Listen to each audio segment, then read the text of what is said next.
going on, everybody? Uh, Welcome back for another stream. Appreciate everybody that's stopping by for the conversation. I'll be putting the link in the description, in the description, in the chat right now. Just give me one sec. Hope everybody's having a good weekend. Yeah, already some interesting score lines going on. That red card for Aston Villa is killing them. And anybody who was questioning Sandro Tonali to potentially be a good signing for Arsenal, well, there you see it. I take this guy in a fucking heartbeat to come to Arsenal. So, it's a different situation right now, but it is what it is. Yeah, Bev, big up, my guy. Appreciate you stopping by for the conversation. Yeah, it was offside, but this is the stupidity of what we have when people say we can't have VAR for different shit and all this other nonsense. It should just be that if you're going to do VAR, and if you're not, just don't do it all together. Tonali all day, brother. Bruno's not even fucking close. Bruno's not even close to Sandro Tonali. Bruno Fernandes just so fucking overrated. He does get stats. He's a stat patter, but he ain't that good. So, Macy, what are we talking about, my guy? Oh, big up, Gianni. It's good to see you again, my friend. And yeah, I mean, we had a great time together yesterday talking about that embarrassing performance against Brentford, and now here we are back again. And I just recently subscribed to your channel, so every now and then I would love to come on your show, and I would love to be able to express myself to the whole world about my personal beliefs and what I like to talk about. Mm-hmm. What do you think about this? What do you think about the whole situation with Aston Villa right now? Obviously, we thought that they could potentially go for a period of time for chasing us down potentially for the league. Obviously, the wheels look like they're starting to come off a little bit to where they're going to fall back into a top 4 race. What's your thinking about the situation with Villa? Do you think if they get top 4, it's massive for the club because that's what their goal is. But if they do not get top 4, potentially top 5 with the coefficient, do you think Unai Emery walks? And if he does, where do you see Unai Emery going? Well, this is a big topic there, Gianni, because for me, Unai Emery is still the man, but every game that they've come up against, they've been dropping a lot of points. So they have to get something this season, because I know that they're still in the Europa League and they are still the favorites to win that competition, but I still regard them. I would still consider them favorites to finish third. But they did pick up a good win against they did win 1-0 courtesy of Tyrone Mings' heading goal. So there's still a chance Aston Villa can get top 4, because I just think now their Premier League, there's no chance of them challenging for the Premier League title, because for me, the only team that is worthy of challenging Arsenal is Manchester City. Because Man City are like, they know what it takes to win a trophy, because Pep Guardiola takes every single cup game seriously. Because earlier today his team put 2 past Salford in the FA Cup, and a lot of people are saying but it wasn't a good game. Doesn't matter. Man City got their job done. Now we have to get our job done tomorrow. And for me, I still think Aston Villa still have a chance of getting Champions League football this season. I know things have not been looking good with them. I understand it, but I still think Unai Emery can still lead Villa to something this season. Yeah, I agree. I just, you know what it is, man. Napoli has no chance of winning the league unless a miracle came out. And I would be willing to take a risk on seeing what the situation is with Emery once Conte leaves, because I honestly don't want Conte at the team anymore. I'd rather us take a stance and go look at Unai Emery to potentially be the successor for Conte at Napoli when we're looking at managers. The situation Pick up Shane every time, man. Shane, if you want to hop on, man, let me know. I'll re-put Yeah, come the on in, link in Shane. the link It will be an honor the for link me in to the chat if meet you want you, to hop on for a little bit. meet you for the first time. See, Lynch, here's the thing with me. I'd rather go with the 4-3-3 and have Rice as the 6 with Tonali and Zubamendi going around to add a little bit more physicality in that midfield because Tonali can get up and down the pitch. You know, the thing is a lot of people, even with Eddie Howe, Eddie Howe's misprofiled Tonali because the problem is that, in my personal opinion, I think the biggest problem with Newcastle's Joelinton. I think he's an overrated midfielder. He's just there for physicality. He's not really going to be that much of a thing going forward at all. I honestly think that if they got rid of Joelinton and if they got a real number 6 and Bruno Guimaraes and Sandro Tonali were the two guys going forward, I think Newcastle would be much better. I think they're wasting their time with Joelinton. Yeah. I hear you, Shane. I'm taking mine out for dinner in a little bit. I got the flowers and everything already, so I'm good to go. So it's everything going on there. Big up Zier. I will be having the Derby d'Italia in the background, Forza Inter. As long as it's not Juventus and AC Milan, I don't care if Inter wins the league at this point. It is what it is with Napoli. But yeah, we'll see what happens. It should be a good game. AC Milan winning yesterday, pulling out another fucking win. Inter should be ready to steamroll. Inter should be ready to steamroll this Juventus team. But Juve's in good form, so we'll see what happens. We'll definitely see what happens. Yeah. Big up Zier. Yeah, we do hate Juventus. Anybody but Juve, Milan, or Roma. And just for everybody to know, me and Shane will be doing a watch along for the Napoli Roma game tomorrow. Massive game for both teams. Napoli trying to stay within the top 4. Although right now, as the current standings, I don't know how this is possible. The Serie A is ranked second for coefficient, so maybe it'll be top 5 for Italy and England this year to get teams in the Champions League. So at least that'll give us a little bit of a cushion. But we need to beat Rome. We need to beat Rome to keep this going.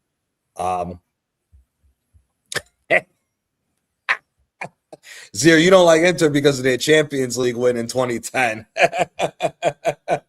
or last year either. Yeah, Acerbi's been a late bloomer. You know, he's loved in Italy because of the whole him beating cancer and everything else that went on with his career. He was a shit defender for the longest time. He's really gotten good ever since he turned 30. But so Macy, I got to ask you a question. If obviously with the current situation, we want to win as many trophies as possible, and obviously the FA Cup is a competition that I would love us to win and everything else. However, obviously the one that we're all hoping that we get over the line this year is the Premier League. If by some unbelievable situation where we lost to Wigan tomorrow for the FA Cup, do you think any positives could come out of that in the rate of just saying that there's less games for us to go to worry about? Obviously, we still have the Champions League to go. If it was up to me, if Arsenal was to go out, I'd rather Arsenal go out of the Champions League and go full-fledged in all the domestic cups, because I don't think Arsenal is really a contender for the Champions League this year, in my personal opinion. But if you were to see us go out of a competition with us still having a good chance at winning the 3 out of the other 4, which competition do you say it wouldn't bother you the most if we went out of?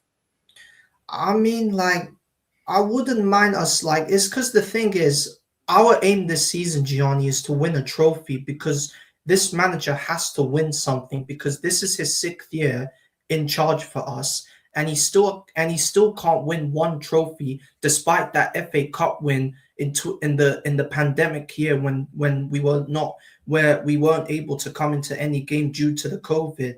So this was the only trophy he's won since then. But ever since then, he's built his own squad, and he can't even win one single trophy. So this year, he's got to start winning something, because if we go out of the FA Cup, then that will take the boiler out of us, because on Wednesday we've got a tough away game and we need to go to Molineux and play Wolves next.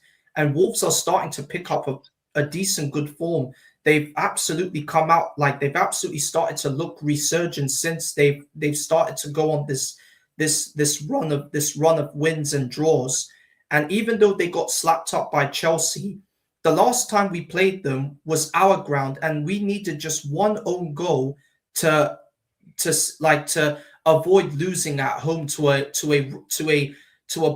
Wolves side who are still considered favourites to go down of the Premier League, but they are not giving up without a fight just yet. They are still they're still fighting for their lives. So I just do not want us to go out of the FA Cup, because if we go out of that FA Cup, then that Wolves game on Wednesday, I'm sorry, that is gonna absolutely bite us. That is gonna absolutely take the sting out of us, and that could eventually lead us to us losing the title challenge, because we are top for a reason. That's good, but Man City are still behind us, and we play first because they play. I think they play on Thursday, or I can't. I don't know when they play, but we have to win our game in the FA Cup, because Man City got their job done, Chelsea got their job done, West Ham got their job done, despite the fact that they needed a miracle from Somerville to win the match right at the death. We need to beat Wigan tomorrow. There's no ifs, buts, and maybes. We have to win that FA Cup game tomorrow, because, like I said before, we have this manager has one more chance to win us a trophy, and if he cannot do that, he needs to pack up his bags, take his credit card, take his identity card, take everything with him, and jog on back to Sociedad, because the amount of times our fan base have given him so much protection, they just continue to laud him up like he's one of the greatest managers in the world right now, because he is some kind of genius. He's no genius. He is just somebody that has never ever coached a massive club like Arsenal, because that year when we sacked Emery, I never wanted Arteta. I wanted Ancelotti or Allegri. That was the year we should have got Ancelotti. But what did these dickhead cronkies do? They went out and appointed a rookie dickhead manager in Mikel Arteta. The absolute embarrassment of what this football club is. I don't even recognize Arsenal anymore. The Arsenal that I remember was the year when we went on this amazing invincible run to that Premier League title. But ever since the Cronkies took over the football club, we've not been who we are since they've taken over the whole foundation of the football club. So right now, this manager needs to win something, and if he doesn't win anything, he needs to fuck off in the summer, and we need to go and get a proper manager. We need Enrique, we need Simeone, or we need a Hansi Flick's type of manager. You know what I mean? See, I'm of the belief that we don't need a Luis Enrique or a Hansi Flick to play the brand of football. I think the whole thing with Arsenal is that we have a good enough squad. We do need to make some tweaks here and there in certain positions. However, for me, the only manager that I would be hiring if it was given to me is Ancelotti, because for me, you bring in a manager who changes the mentality of this team, changes the ideology of this team. I mean, the fact that Declan Rice was stupid enough to come out and say, "Oh, well, if we can't win, just don't lose." It's nobody uses that. I can believe it, because Rice is playing teacher's pet as well as everybody is. The only thing that I will give Arteta for, and I've said this a couple times, is when you hear all these guys that we say we're shocked to hear repeat the stuff for the manager, it does seem that Arteta has created somewhat of a close-knit locker room. But then the question of that behind the scenes is it down to him being more of a tyrant because of the way he likes to throw players away? Or Is it just because of the fact that it's a situation of they're just going with the flow, and Berta's already got his eyes set on a different manager, and they're just going with the flow for right now to see what ends up happening. To Terry Tibbs, who put this in there, listen, Tudor may get a 2-game bounce for them. That may be bad for us, but that's about it. Tudor's a shit manager. He really is a shit manager. The guy is a defensive, pragmatic manager. He was the guy that had Juve playing this 3-4-3 nonsense, trying to do the same shit that Allegri's done, playing guys out of position. I mean, Luciano Spalletti, since he's taken over Juventus, has been absolutely fantastic. Guys are finally playing in their proper positions. If you look at the situation with, just for example, Manuel Locatelli's been playing out of position for 3 going on 4 years at Juventus since Spalletti's taken over and put him into that more of that floating defensive midfielder role that can also go into an 8. Locatelli's going back to where he was when he was with Sassuolo and first got to Juve. So I don't really think – I think if anything, it's a situation of he may get a couple points here and there to make it harder for Spurs to go down, but I would not rule that Spurs could go down with him at the helm. I'm really not a fan of Tudor. I think he's overrated. Yeah, I agree. I mean, they could have gone out and got somebody else. Like De Zerbi was available because he basically left he left Marseille by mutual consent. So they could have gone out and got him instead. But let's see let's see what Tutor does for them, because like I don't know much about him. The only thing I do know from Tutor was when I think he used to manage Galatasaray and Marseille at one point. Yeah. But he ended up getting sacked from both of them. Yeah, he had, I think he was the last manager that didn't win with Galatasaray before the new guy, before the that was the year when I think that was the year when Bafétimbi Gomis won his first ever trophy, because that was the year he joined Galatasaray and he finally won his first ever trophy with them. Yeah, he's a mediocre manager. He's one of those guys. He's one of those guys that can come in, get a bounce for a period of time, but he's not that good of a manager. Not in my personal opinion. It is what it is. He did good for 1 year with Hellas Verona. I believe he was, so his claim to fame, that's what it was. His claim to fame was he got Diego Simeone's son, Giovanni Simeone, to be in the top 5 goal scorers for the Serie A in a season, and Hellas Verona had a decent little team. But besides that, he's not that good of a manager. I honestly think he could drag Spurs down, if I'm being quite honest with you. Yeah, maybe Pick up Chronic. Oh. They're asking Macy, are you Turkish? You're English, right? Yeah, I'm English, but I think I'm also Asian as well, because of the fact that my family are from, they were born in Afghanistan, but I was raised in this country. Okay. Yeah, so I speak. All or more or less short stints, dude, ain't it? Yeah, I mean, Pods, that's the thing. That's the thing. Spurs, they don't know what the fuck they're doing, man. If we're being honest about Tottenham Hotspur, it's only listed as a Big Six club because of the financial side of things. Let's be real here. As somebody who looking at, as an outsider looking in, obviously I'll take the Arsenal glasses off, because at the end of the day, I think that, fuck Spurs either way.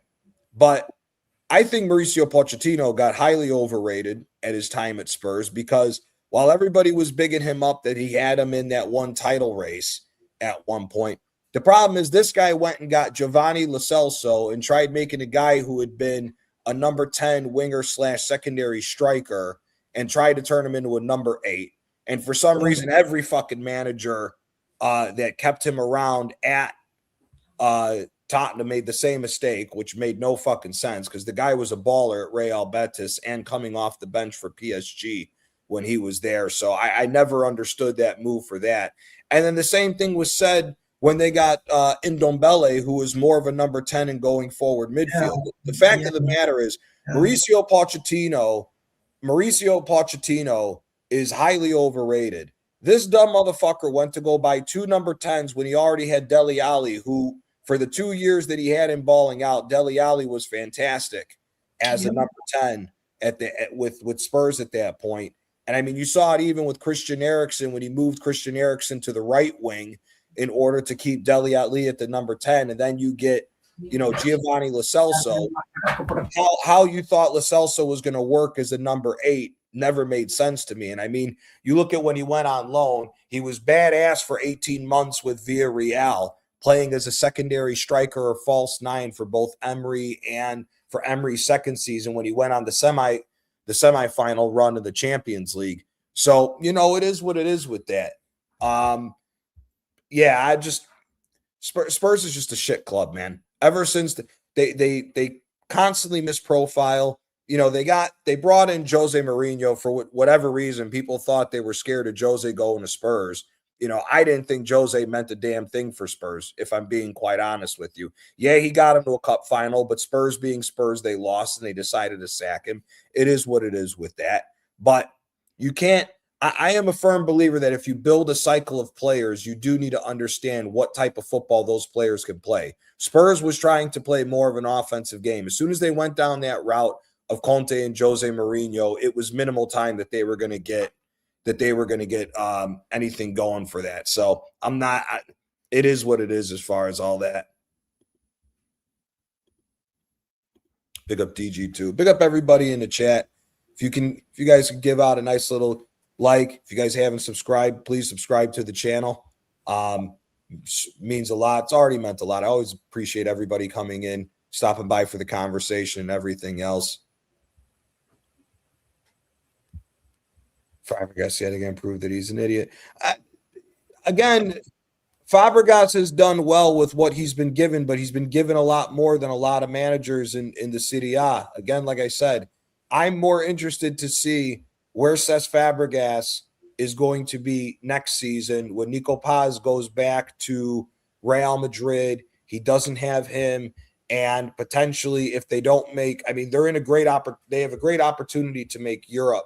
But at the same time, I don't really think that they have an opportunity to crack into the Champions League. Now, if they do, huge congrats for them. But again, we'll have to see, because we've always seen, even with Newcastle recently and with Newcastle now, when teams get into the Champions League with a small squad, yes, they get the extra amount of money that comes in, but that doesn't necessarily mean that that the players that they end up adding with that extra money can help for the long term of dealing with all the competitions at the same way. So I'm not prescribing to this whole thing yet about Cesc Fabregas, if I'm being quite honest with you. Like I said, for me, Fabregas has got to go another season with Como without Nico Paz.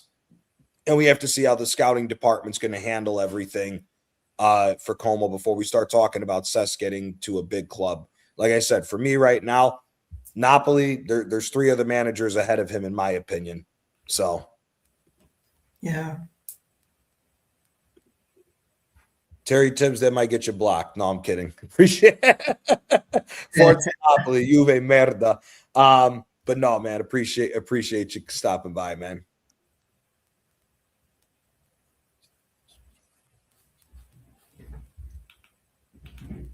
Baran, see, I disagree with that, because Nico Paz has been dropping down the entire time. If it was the one-off game with Fiorentina, it is what it is. Fiorentina is battling relegation, so they could be setting up in order to try to save their lives from getting relegated. I mean, they're in a dogfight with Genoa, Cremonese, and Lecce right now for the 3rd team to go down. So, it is what it is with that situation. Again, that's what shows. Fiorentina used to be a dominant club. I just don't know what's happened to them ever since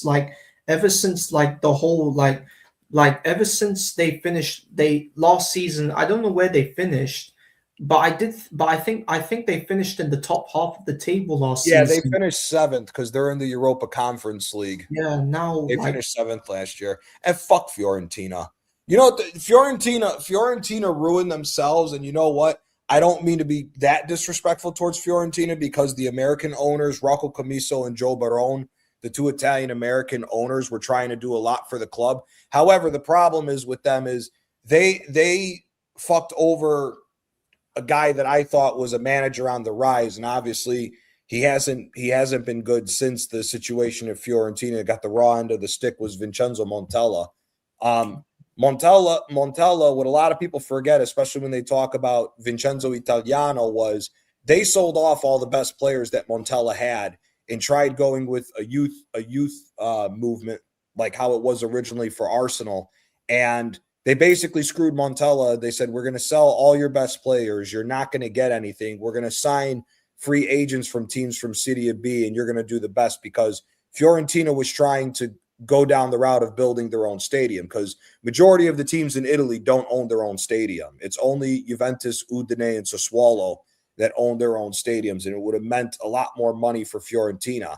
But he struggled. He went down, was battling in the bottom half of the table, because that's what happens when you lose your best players and you just get guys that are second division capable players to try to play in the first division. And I just think that, they sacked Montella, which I don't think Montella deserved it with the situation that was going on, in my opinion. But then they went and got Italiano after what he did with Spezia, and then they decided to let all the money that they were holding up and saying that, oh, you're not going to get it, Montella. We got to build a stadium. Then they randomly turned around and said, yeah, you know what? We're not going to build a stadium. Here you go, all the money, Italiano. So it is what it is with that. So Fiorentina, I don't know. I could care less for them. It is what it is if they go down. Nico Pasha come. He's not coming to Arsenal, brother. He's going to Real Madrid, and it's going to cost a lot of money. I would like him at Arsenal. I would like him at Arsenal, but the problem is he needs a different manager than Arteta. What you're seeing at Fiorentina, he wouldn't be allowed to do at Arsenal. Even Chelsea have started to turn themselves into us, Gianni. Did you hear what Liam Rossini said in his press conference about the decision of a penalty of a handball? Yeah, Rossini, brother, the problem is that Rossini's a fucking idiot to begin with and doesn't deserve the job. The thing that people forget when they ask about how did Rossini get the job, the people who own Chelsea own Strasbourg. Yeah, what they're doing is they're trying to bring Todd Bowley is trying to bring the baseball mentality to football. Okay. He's trying to own teams in the smaller levels, similar to what we've seen with City, with the City Group. And it's basically, they're trying to copy how it works in baseball. In baseball, the major league team has three smaller teams below them. They have AAA, AA, single A, where they can grow players up through their version of the youth academy before they get up to the big leagues. And that's what teams are starting to do in football, is they're buying multiple clubs so that they can start sending young talent that they have to these clubs so that they can physically watch them grow, or physically watch them grow so they can sell them for more money. That's all they're doing. They're turning all the big teams into like baseball teams right now. Yeah, man.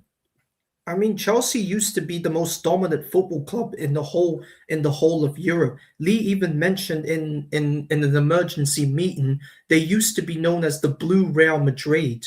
Like they used to compete for every single trophy that matters when they had Roman in charge. But ever since Roman had to leave because apparently his country was being invaded by Ukraine, they decided to go and employ like Todd Bodley and his minion of his company Blueco. And ever since then, Chelsea don't even look like the team that we used to fear. Now it looks like they fear us now, because they had a chance to beat us in the League Cup semi-final, and they couldn't even create one good chance to beat Arsenal. The only chance they did create was Enzo Fernandez, but Kepa made that save. Big up to Kepa, but they didn't even create one good chance. All they did, they just kept complaining that they should have had a penalty.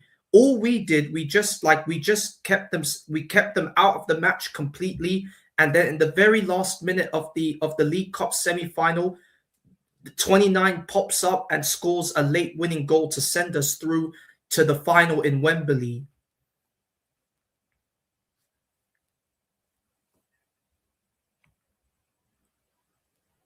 Was just putting the game on right now. Ooh, the game. Yeah, the Inter Juve game. Ooh, that's gonna be good. Yeah. Hopefully Inter get this win. Yeah. Oh, I forgot to tell you that I watched a game in a Scottish game today. Mhm. Dundee versus Livingston. It finished 2-2. But Dundee played very well. They were leading 2-0, but then Livingston fought back very well and they drew the game 2-2.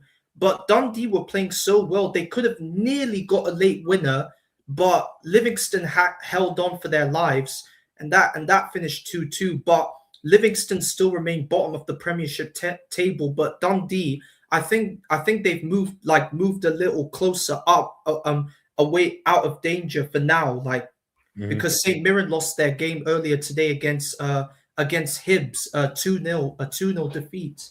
Yeah. Do you rate Boulaidi up? Yeah. Yeah, I do. He's been played in the wrong Yeah, position last year under the previous manager for Lazio. He's injured right now, which is why he hasn't been playing, which is why Maldini's son has been playing the false nine with Sadi. Um, I actually would like Napoli to go out and sign him to be the replacement for Lukaku because he'd be a cheaper option than having to spend some crazy money. It's all going to depend what ends up happening. wasn't Boula Dia the same guy that played in France in Ligue 1 at one point? I don't know if he played in Ligue 1. I know that he was on Villarreal for a while. He was on Villarreal. Um, I believe Boulaye Dia was on Villarreal when Emery was there, and then Yeah, when he left for Villa, and then he's been with Italy. He's been in Italy for a while because he was with yeah. Salernitana for 2 years, and then he moved to Lazio afterwards. He's solid, man. He's a good player. I'd Yeah, like him to come to and Napoli as a striker. he's also playing for Nuno Tavares, the same guy that this scrubby manager bought and thought was going to be the next upcoming of something, but that didn't work. So now look what Tavares is doing at Lazio. So Tavares is doing very good at Lazio though, yeah, because he's been allowed the time to actually grow. Tavares, I mean, the only issue with him was that he's had some injuries, but besides that, he's been a very very good player for Lazio the last 2 years, especially going forward. Um, so that was definitely because didn't we only sell Tavares for like 5 million to Lazio? We sold him for nothing. yeah, because like I think there was one point with Tavares, we loaned him out for one season to for 2 seasons. Like we loaned him to Marseille, and then after that, we Yeah, loaned him to Nottingham Forest, and then after that, we just decided to like sell him permanently no, he to was on Lazio. loan with Lazio. Yeah, He I was think on he loan with was on loan to Lazio, and then Lazio Lazio before. decided to buy him because they got him for a Yeah, small amount of money. It's amazing the amount of money that we've wasted. Baron, yeah, they're both northern teams, but historically, Napoli and Juventus is our biggest rival, and then our yeah, second biggest rival is AC Milan. So, yeah, the ultras in Italy, the Napoli ultras and the Inter ultras actually get along because the thing is that AC Milan and Juventus are historically the teams that go to the south to buy the players away from Napoli once they start showing promise or start showing that they're good. So the situation of why I hate Milan is more so because of our rivalry in the 80s and 90s with Maradona versus Van Basten and all that team. mhm, Juve, it's more of a political thing because it's north versus south, but it's also because Juventus always targeted Napoli players to get them away from us because they had more money. Inter Inter is more of the Real Madrid in a way, in a sense, in Italy because they're always the team that tries to go buy the real big name players. You know, shout out to Shane Gooner for the show off topic. What a lot of people don't know is back in the day, Franz Beckenbauer and Eusebio were both supposed to go to Inter Milan when Inter Milan was the best team on the planet in the 60s. Um, the Italian government stopped it from happening because we were terrible in the 66 World Cup.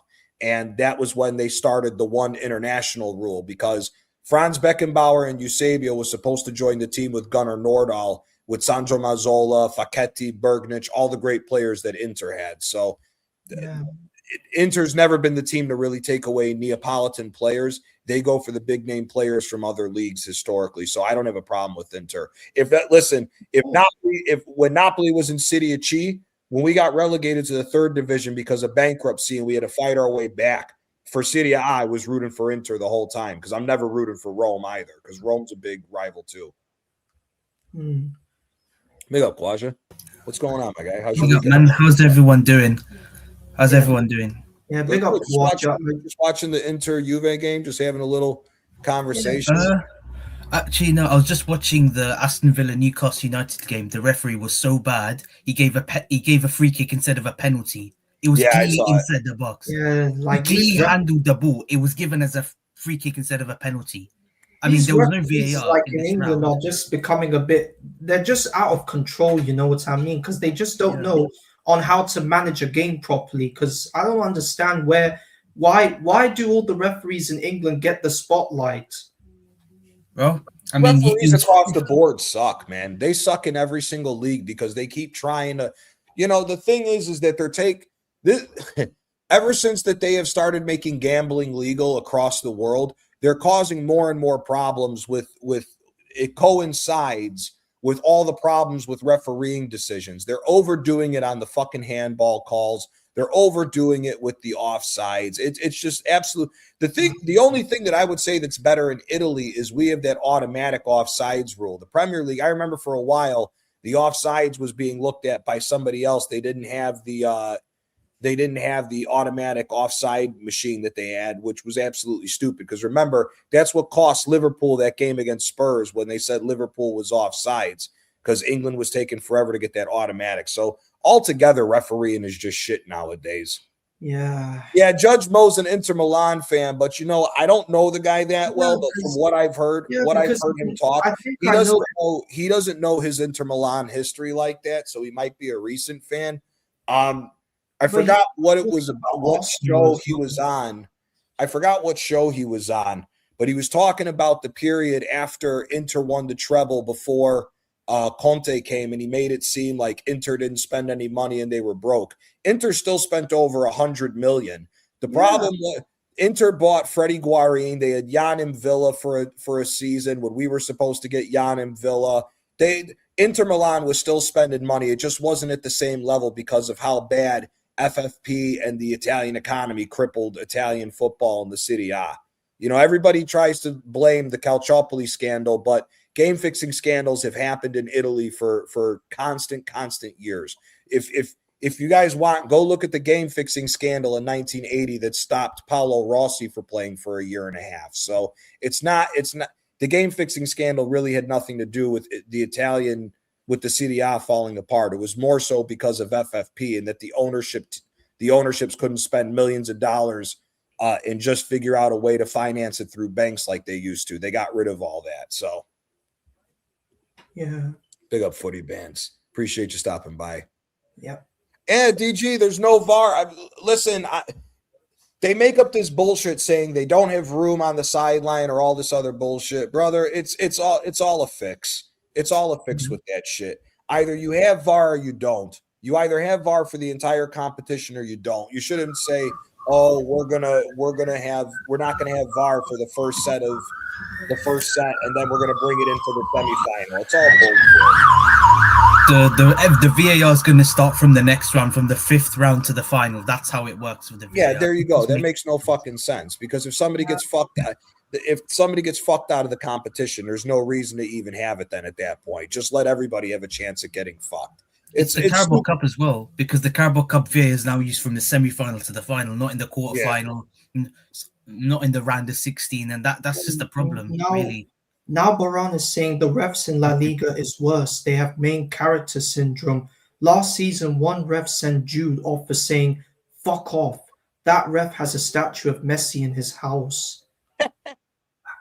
Yeah, well, you know what? Jude Bellingham needs a wake-up call. There's been too many people sucking him off. Jude Bellingham has not been that good. He was good for the first 6 months he was at Real Madrid, and then it went to his head, and he's not been the same since. Yeah, I just don't know. Do you think he'll make it to the World Cup by any chance? Would you be surprised if he doesn't make it to the World Cup? I wouldn't be surprised, and if I'm Tuchel, I wouldn't put him on the fucking team. He ain't been good enough.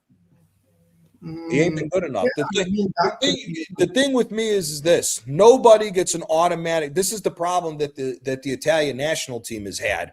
Nobody gets a divine right to just make the national team. That's why Italy's national team has been shit the last few years, is because it's all been politics. Guys automatically get a divine right to go on to the team because of where they play or what team they play for. Like, for example, that whole period we were playing the back line of three like Juventus. Listen, people can say what they want. Bonucci and Chiellini were world class. Barzagli was dog shit. Barzagli was getting carried by those two guys the entire time. Barzagli is an overrated fucking player. Always was shit. He was good when fucking he went to Wolfsburg, when Wolfsburg had Dzeko and Mandzukic when they won the Bundesliga so many years ago. And he had a couple of good seasons with Wolfsburg and then went back to Italy and just so happened to be with Buffon, Chiellini, and Bonucci. He wasn't that good. He should have never got on the team. Same thing with that bum Riccardo Montalivo. Everybody swears he's good only because of the pass he gave to Balotelli when he scored against Germany, when he put the rocket in past Manuel Neuer in 2012 Euros. Besides that, Montalivo's shit too. You got Top Gooners talking about all my family's from Napoli. Calafiori is like another one that the Top Gooners continue to hype up because of the fact that he's another Italian that, like, I just don't know what makes Calafiori special. They talk about his consistency at the start of the season at left back. He's been decent. He's top 3 or top 2. And I also keep hearing from the Top Gooners, they say to me, but Messi, Calafiori... One goal! Let's go, Inter! Fuck Juve. Oh, no, it's Luis Enrique. Let's go. Fuck Juve. There was one point I heard from the Top Gooners, Kawaja. They said to me, oh, but Messi, Calafiori and Thiago Motta took Bologna to their first ever Champions League. Well, whoopee fucking do. Did they win the Champions League? No. Yeah, because I don't understand why did they I don't know why they said that Calafiori took Bologna to their first Champions League. He didn't have shit to do with that. First of all, Italy got lucky that they had the 5th coefficient that year for Bologna to get there, because Bologna finished 5th that year, if I'm not mistaken, number 1. Number 2, the guy missed so many games, because here's the funny thing. The following season, he got replaced by Nicolo Casale, who Casale is a perfect example of a player who has been screwed out of an opportunity on the Italian national team, because Casale was the guy that Maurizio Sarri got to Lazio the year that the year that Napoli won with Osimhen and Vada. Sarri got Lazio to finish 2nd place. And if it wasn't for all the catastrophic injuries that he had in the beginning part of the season, Lazio would have been right on Napoli's tails the whole time as far as making a run to win the Scudetto that year. That team was good. But Casale was the guy that they brought in to replace Calafiori, and they won the Coppa Italia and finished they finished 2 points behind and finished in 6th the next year. So the guys who say that, they openly say that they don't watch other leagues. That's why don't listen to these fucking people. I don't listen to these other frauds and other channels. I only listen to the real ones. Did you not hear in Euro 2024 that there were these pundits are telling us that Calafiori was one of the best young defenders in Europe? That was crazy. They're saying how good he was. That's just like, I just hate these pundits. Martin Keown. Bologna finished 5th. Got the coefficient. They got the coefficient the year that Napoli fell apart. Lazio fell apart. Rome was still around the same area. Juventus was shit. Milan was shit. Inter won the league by 19 points that year. The rest of the league was terrible. That was the season when they won. That was the season when they got 5th place. And a lot of people forget how many games that bum Calafiori had. Last season, here I'm mistaken by this. I forgot that they finished this low. They finished in 9th. They had 62 points. The league was complete. All the big teams revived themselves, and here's the difference: they were 6-point difference from 5th to 9th in the one-off. So they had 2 more losses the following season, got to 9th and won a trophy, and still made Europa League. So for me, the proof is that the Bologna team was better without Calafiori. Yeah. And another thing AC Milan, what you were saying when you started watching AC Milan in 1989, that period from 1987 to 1991, greatest team that ever played football. Greatest team that ever played football is that AC Milan team. There will never be. The only other team that's on that same level is the Liverpool of the 70s and 80s and Pep's Barcelona and the Bayern Munich of the 70s. Those are the 4, and the Ajax as well in the 70s is in that conversation too when Cruyff was there. Those are the 5 greatest teams that ever played football. Yeah. I don't prescribe to this, the 90s Manchester United. They were good. They're probably number 6, but not they're not on the same level as those other teams. Isn't this not the same Bologna that won a trophy last season without Calafiori? I think 51 years without a trophy, they won a trophy without Calafiori. Can someone explain to me why did Bologna then sell him then? They wouldn't. Do you think that they would regret not selling Calafiori? I don't think they would. No. They think that they need the money. They need the money. Of course. I know a guy. That's funny. Tassotti was his cousin. Tassotti was a part of that crazy back line for Milan back in the day. That's funny. No, Freddie Guarin was good, man. He just was shit after he left Inter. With Inter, he was awesome. The problem was Inter didn't have good coaches at that time frame. They went through, they had Rocchi, they had Andrea Stramaccioni.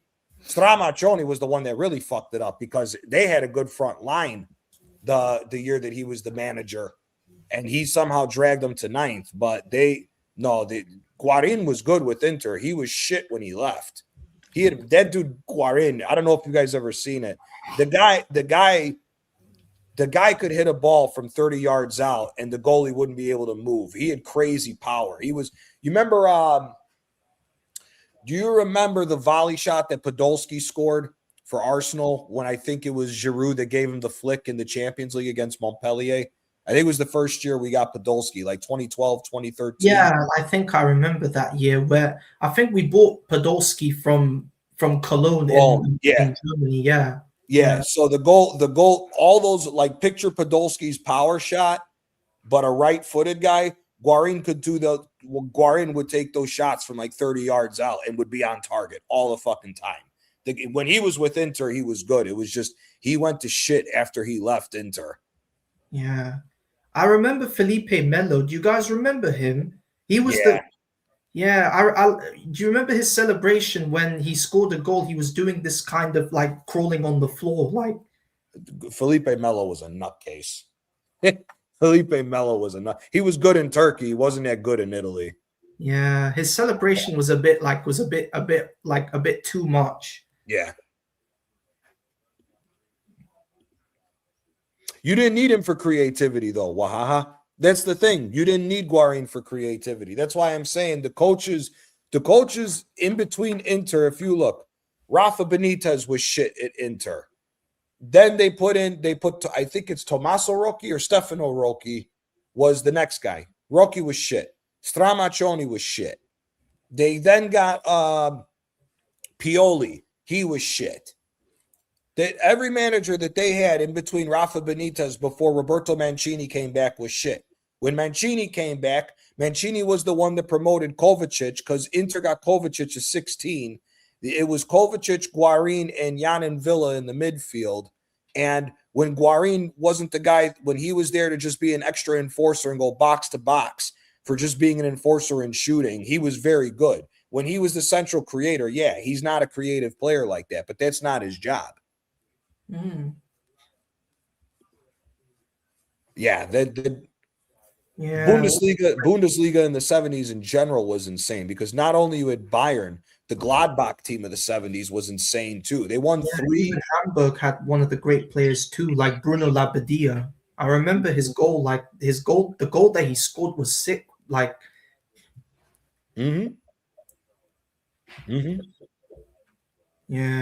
Hamburg are playing very well this season. Like they just recorded their second. I think they won today, 3-2 against Union Berlin to move them into the European spot. Yeah, yeah.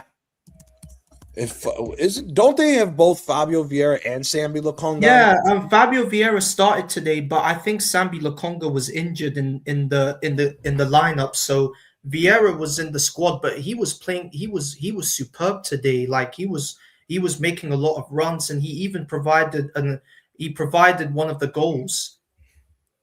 Hamburg is in 9th place. Yeah, With yeah. the game in hand. If they win, they're 2 points off of Freiburg, who's in 8th, and then they could get themselves in a race for the Conference League. Fucking Wolfsburg. Wolfsburg's got 19 points, battling relegation. Fucking sad what happened to that team. They used to be a good team. I remember Wolfsburg used to win the Bundesliga when they had Dzeko and Grafich in their squad. Now, yeah, that was the best year Wolfsburg have had when they won the Bundesliga. Who else did they have on that team? They had Dzeko. Mario Mandzukic was on that team. Yeah, they had Mario Gomez. Who was the Brazilian number 10? He was really good. I can't remember. No, I remember the Portuguese. You're thinking the Portuguese winger Varinha. Yeah. They used to have Mario Gomez, Julian Draxler. Yeah, that was the team that came later. That was after the team. Oh, Diego Ribas. Yeah. Diego Ribas. That was the Diego at Wolfsburg. Yeah. He was insane. He played with Wolfsburg, Werder Bremen. He went to Juve. And then, do you remember the first time Atletico won the league with Simeone when they knocked out Barcelona in the Champions League and the guy scored like that 30-yard goal in the top corner? That was Diego Ribas that scored that goal. I think if I recall, he used to play for Fenerbahce. He played with Robin van Persie and Nani. Yes, he went to Fenerbahce after Juventus. Yeah. Apparently Robin van Persie came from our academy. That's what I heard from Miguel saying that he came from our academy. So yeah. No, he never. He came through like Feyenoord's academy. But that's what he said. He thinks that that was a liar, bro. Joining a team from our team. Yeah, don't listen to what Igal says. He's lying. And the gap is still 4 points, and they're saying back the team. You're not an Arsenal fan. I'm like, come on, we've dropped points. I'd sell him. Fuck Fabio. Yeah, of course. He's enjoying life in the Bundesliga, so let him stay in Hamburg.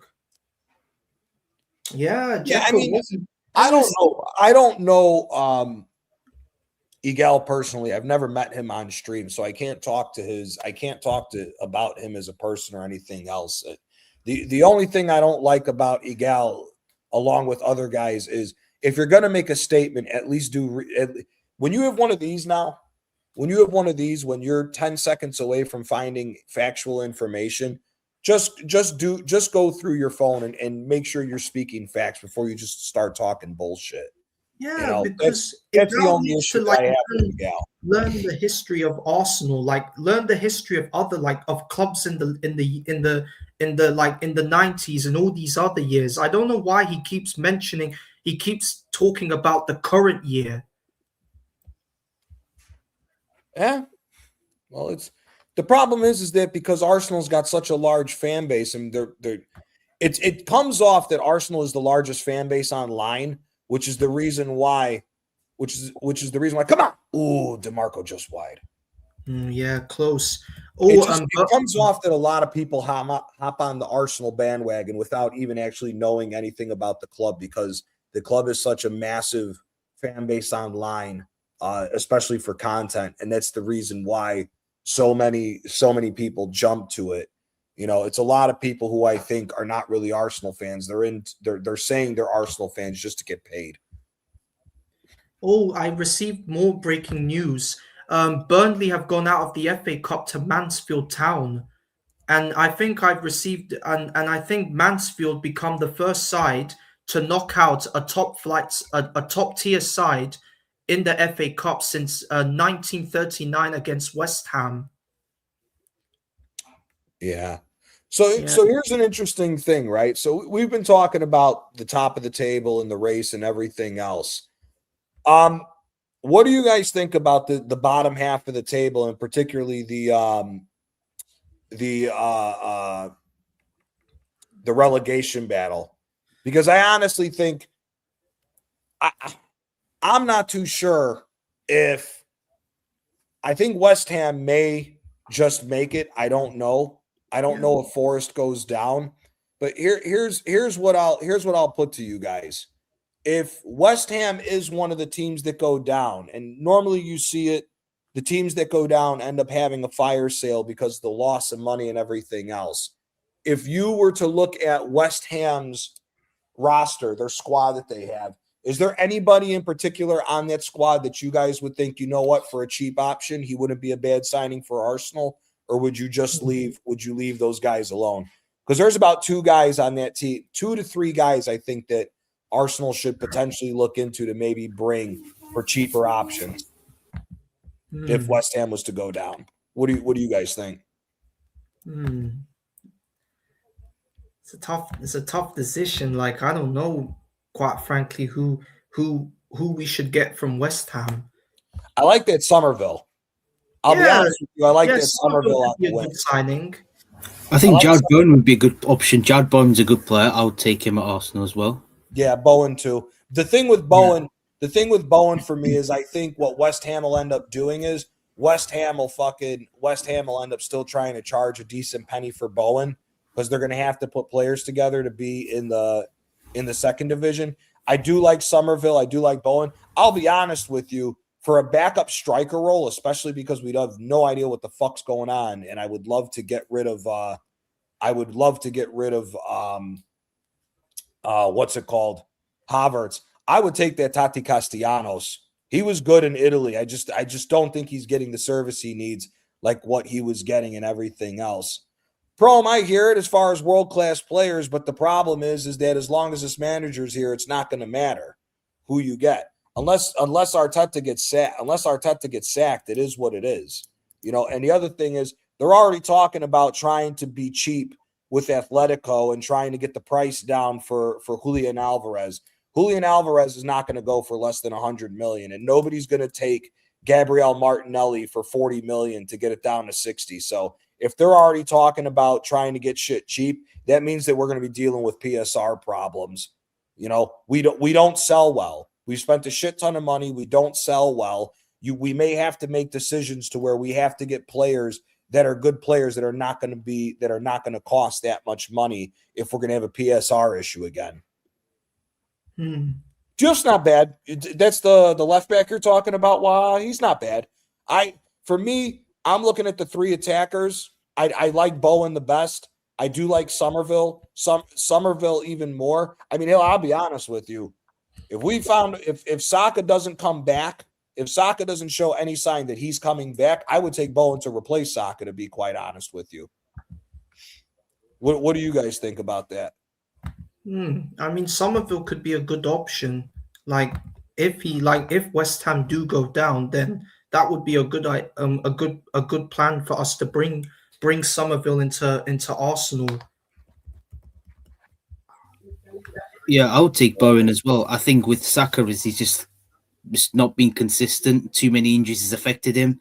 I mean, Lego had said that Saka. I think Saka was injured, picked up a hip injury during the warm up against Leeds, and it was revealed that he could be out until the North London derby. But then he rushed him back for no reason. I don't know what it is. But good pass. Yeah. Oh, what a clearance off the line. Let me tell you something. This Derby d'Italia, whether you can say whatever you want, this is better than any Premier League game I've watched the last I don't know how long. This game, Inter and everybody, wow. This team's playing better than what I've seen most. Oh my God, Lautaro sent it wide. How do you fuck that up? I heard Juve have got 2 new signings on the bench. They've got Zagrokova and Jeremy Boga on the bench. Yeah, Zagrova's pretty good. Jeremy Boga's good, but Boga's just good for dribbling. He's a creator. Yeah. Zagrova's good, but he hasn't shown anything as far as as far as finishing just yet. Juve's got a decent team. It's just they need to straighten out their finances for a lot of those. Wasn't Boga the same guy that came through the Chelsea academy? Yeah, that was with Sassuolo at De Zerbi when De Zerbi had Sassuolo Yeah, fighting and then for I Europe think every year. I think he went. I think after Sassuolo, he moved to Nice at one point. Yeah, he went to Nice. He went to Nice Played afterwards. He's for been at Nice for a while. Francesco Fariola, I think. Yeah, Farioli. Yeah. Yeah. He's an interesting manager. We'll see what ends up happening with him. He may be coming to Italy and taking over one of the teams. We'll see. He's got a lot to prove after he blew Ajax's title winning season, I think, last year. Yeah. So Nico Paz is going back to Real Madrid, and Rodrigo, I don't see Rodrigo coming to Arsenal, if I'm being quite honest. I don't think it's coming anyway. Yeah, because as long as this Lego head manager is still in charge, there's no chance of Rodrigo coming. Not only that, it's just why would let me ask you guys something. If you guys were wingers in this day and age, and you have the natural ability that a Rodrigo, or even like what Prom said here with Vara, why would you leave the teams that you're with to come to Arsenal when you know you're going to be spending so much more time playing defense than you are actually trying to go forward and put and try to take over a game? I just think when you look at the way that Arsenal's played, specifically the last 2 years, I don't see why any player would want to come to Arsenal if you're in that position. I mean, what this guy's doing with Eze is absolute bullshit, especially calling Eze out is absolute nonsense. It's disgusting, really. I mean, let's be real. When he bought an Odegaard, and we all knew that it was going to be a stinky 1-1 draw. And when it did finish 1-1 draw, I wasn't surprised. Because this guy was marking Keane Lewis Potter in the box, and he bottled that tackle, and he was crying that he was hurt. The thing is, Brentford should have destroyed us on Thursday, because if Igor Thiago had that opportunity, he would have at least bagged a winning goal over us. Mosquera saved us. Mosquera absolutely saved us. I don't rate Mosquera highly because I didn't rate him at Valencia. And I don't rate him at Arsenal, but when he made that tackle, I was like, "Thank God we caught a lifeline." Macy, you don't think he's been better than what you might have expected? I mean, because I only the only thing I saw from Mosquera was the fact that he came from Valencia, and the only I don't even know much about Mosquera. I know that he's this is like a new learning experience for him in Arsenal. But for me, he's a bit when he doesn't have somebody like Gabriel or Saliba next to him, he can be a bit rash sometimes. Yeah. I hear it. I think he's done a lot better than what we've expected, because he wasn't good at he was not good at Valencia last year when they were trying to move him out to the fullbacks and stuff. I do think he's done a lot better with Arsenal. Maybe it is because he's been with Magalhaes and everybody else. But yeah, I haven't been too upset with him. I'll be honest with you. The treatment of Eze is what's pissed me off this year. I mean, he called out Eze. He called out Eze when Eze missed that one-on-one chance with Liverpool at the beginning of the season. And it's like, bro, you're calling Eze out and you're playing him out of position, out on the wing, and now you're asking him to be a number 8 and not an out-and-out number 10, which is what he was at Crystal Palace. I just think it's absolute bullshit that a manager who is moving guys around, asking them to do different things and that they can't do because they've never played that way or that's just simply not their game, him calling them out after that is all bullshit. Yeah, and the thing is, why didn't he start Eze? I don't understand why he started him on the bench, because Eze is somebody that knows on how to play Liverpool, because he's played them before with Crystal Palace. So we should have started him against Liverpool. But the fact is, this manager played Odegaard, Moreno, and Zubamendi as his midfield pivot in that Liverpool game. That pissed me off. Moreno over Eze, I can't believe it, man. Nutbuster 5000. That name is hysterical. Listen, I don't think Tudor is going to make a difference for Tottenham against us. He's going to set up with he's either going to play a 5-3-2 or a 3-4-3. That's normally his two or a 5-2-3. Those are normally the formations that he plays with his team. He's a very pragmatic manager. Tottenham's defense is so shit. I don't think that they can sit in deep and absorb pressure. Now, if we play the same way that we did against Brentford and how we've been playing these last couple games, then there is a possibility that Tottenham could nick a draw against us. I just don't think Tottenham's going to outright beat us unless we extremely fuck up. But if we lose to Tottenham in the North London derby, then yeah, I would agree that I would be starting to switch my opinion, because for right now, I still think Arsenal can win the league.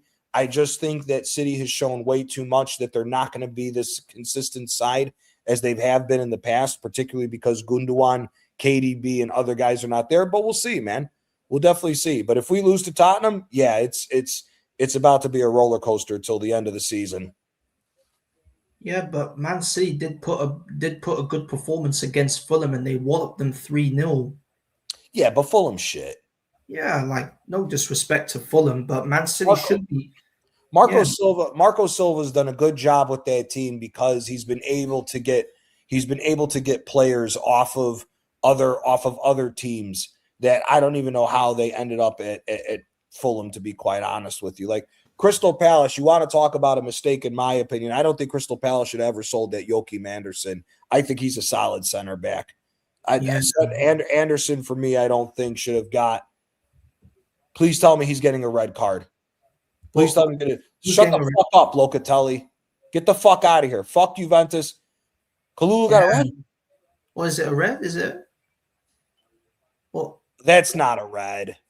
That's a pussy ass. Hold on. Replay that. Oh my days. Check the replay. Maybe the referee's a second yellow. Yes, it is. Let's go. Fuck Juventus. That's good. That's good.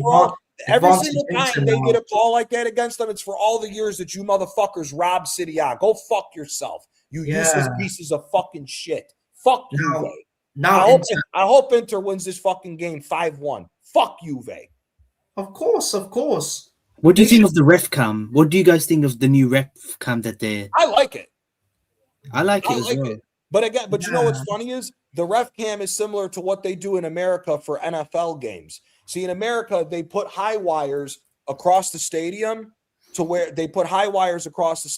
see on-field camera footage and everything else to make it seem like you're closer to the game. But nah, fuck that. Fuck Kalulu. He's a good center back too. I feel sorry for him. He's being played out of position at the right back, but it is what it is with all that shit. Yeah, because when he was at Milan, he was a center back. Yeah. He was good with Milan in that back line of three. When it was him, I'll tell you, you know who else too? I think it's disrespected and I think should make the English national team. Fikayo Tomori. He's been solid ever since he went to AC Milan. I don't see why this guy doesn't. For some reason, I heard people are saying he can also represent Canada. Yeah, but hasn't he already played on the national team level for England once? I think so. He might do. I don't know, but he might do. I think it was a second yellow. Do you guys know what is it for? Was it a foul or was it dissent? It was a second yellow. He grabbed Bastoni on the lost ball. Bastoni was going to take off. I didn't see the first yellow because I've been bouncing back and forth. But you know what would be interesting if the Thuram brothers played each other in that game in this game tonight. The Thuram brothers, they are. I believe Kefren's not playing, or is he hurt again? Yeah, because when I looked at the lineup, I only saw Marcus, but Marcus is playing. Kefni Thuram is not in the squad. Oh, I must have got hurt again. Yeah. Because I remember he's a good player. I was not a believer. I was not a believer of him in France. Last year was he was mediocre for Juve. This year he's been on fire. He's really starting to grow into being a real good player. I think they played each other before, and I think Juventus won that game 5-4. I think, I'm not sure. Oh no, Miretti's playing. That's a shocker. Yeah, and Yeah, I he's not 0-0 even, in the he's FA not even Cup. on the bench. Yeah, he must be hurt again. Yeah. And Yeah, and Liverpool I are think, drawing 0-0 to Brighton as well. It's 0-0 at Anfield between Liverpool and Brighton and Hove Albion as well Oh, man. in the FA Cup. Yeah. Brighton I mean, aren't that good anyways. They used to have top quality ballers like yeah. Julio Incinco and Yeah. yeah, but they don't Trossard. and Trossard, Trossard as yeah. well. They don't Trossard, even- I stand by it, man. If anybody was able to if anybody was able to fucking if anybody should be playing behind Gyökeres to be taking over his spot at the striker position, I think it should be fucking Trossard, not anybody else. I'd rather have the best I finisher. agree. I Zero, agree. what's going on, my guy? Big Big ups ups here. here. Big ups here. Big ups. I just quickly wanted to join to say Juve robbed, Just kidding. Fuck Juve. Yeah.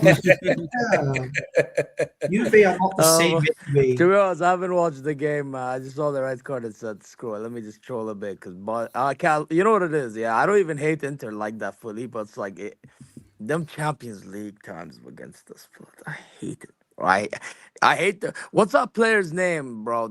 I forgot his name, man. He scored that goal in the 1-0 draw against us at the Allianz, man. That Last year? Fratesi. No, 2011. Last year it's Fratesi. I'm talking about. There was like a comparison they did. It pissed me off. I'm gonna tell you the name, bro. It pissed me off. The 1-0 draw. Are you talking about when you guys played Inter the year after they beat you in the final? Yeah. Fuck. I think I know who you're trying to. That Oh, celebration just pisses me off. Fucking assholes. Bro, you know what it is? Inter Milan, low key, they're like the sorest winners I've ever seen in my life. They're actually one of the most sorest winners I've ever seen. Gianni, what do you think of Manuel Locatelli? Is he a good player? Yes, I love him. I think he's mid. No, he's been playing in the wrong position because Allegri's a fucking idiot. Yeah, of course. You know what? Fair enough that you know more than you me. know what the problem was? When he was at Sassuolo, when De Zerbi was the manager, he was a floating 6 and 8. And he was able to sneak into the box. He's one of those midfielders that's supposed to be making late runs into the box to score. Like he's not a number 6. Everybody tried to think it's the same thing with what I say with Tonali. So many of these managers are misprofiling these players from where they were at in Italy to where they bring them into either now at the higher level in Italy with Allegri, because Allegri is just all out defense. I mean, let's all remember Allegri's the guy that put Federico Chiesa at a wingback position. So Allegri, it is what it is. He was lucky that he was the manager when everybody was trying to rebuild. Now you see what's going on. Now that the competition's gotten better in Italy again, Allegri is not that guy like everybody thinks he was. Locatelli, he's misplayed him the entire time since Spalletti's taken over. Locatelli's gone back to where he was at Sassuolo. So you didn't rate him when Juve were dominating Serie A's when they made Champions League finals, for example? No.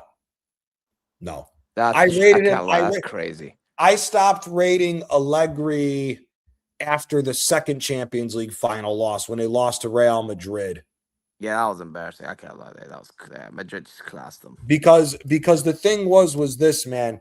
If you look at Napoli shot themselves in the foot. What's it called? Was that the year you lost Higuain? Because Higuain was with you. No. Napoli shot themselves in the foot. The 2 seasons after we sold Higuain, we actually did really good, because the first season we sold Higuain, we had that bum Gabbiadini that played at Southampton. He was shit. He played as the false 9. We got rid of him, and then that was when we put Dries Mertens there, and then Mertens scored like 34 goals the first year he was a false 9 instead of playing as a number 10. I remember that season. Saudi. Yeah. And that year we finished 4 or 5 points behind Juve. And then the following year was the year Sarri still got the record with Napoli. It's Napoli's best season as far as point totals, but it was like Juventus finished with 96, no, 96 points, I believe. And I think we were 92. That's wild, by the way, when you think about it. But the problem was that the owner for Napoli wouldn't buy 2 players in the winter transfer season for Sarri, so we'd have more rotation. Because Sarri, basically, because we had a low amount of players, because we had such a small squad, Sarri basically put the second team in the youth academy against Leipzig to purposely lose in the Europa League to focus on the Scudetto. And then more injuries came right afterwards, and the owner still said he wasn't going to get any more players, which is really a main reason why we lost to Juventus that year. But no, Allegri's a good manager. You can't take it away from him from what he's done, but it was a bad, the Serie A was bad when he was taking advantage of that. Yes, you have to play what's ahead of you, but you've seen him now since all the other teams in Serie A have gotten better and more consistent. He's not doing anywhere near what he used to do. Yeah, but there was a few Serie A teams that done decent here and there. Like the one that comes to my mind is Napoli a few times. I think Roma when they had that Champions League run. Yeah, but see, the funny thing is the season with the first season Higuain was at Napoli, and I forget the French manager who was the manager of Rome when Rome was playing really good. I think it was Rudy Garcia. Rudy Garcia, yes, him. Juventus was under investigation for game fixing again, and Juventus because Juventus was under investigation 2 years ago, and they got a slap on the wrist again where they just said, okay, you're going to miss Europe for a year and we won't investigate you anymore. That's how it always is with Juve.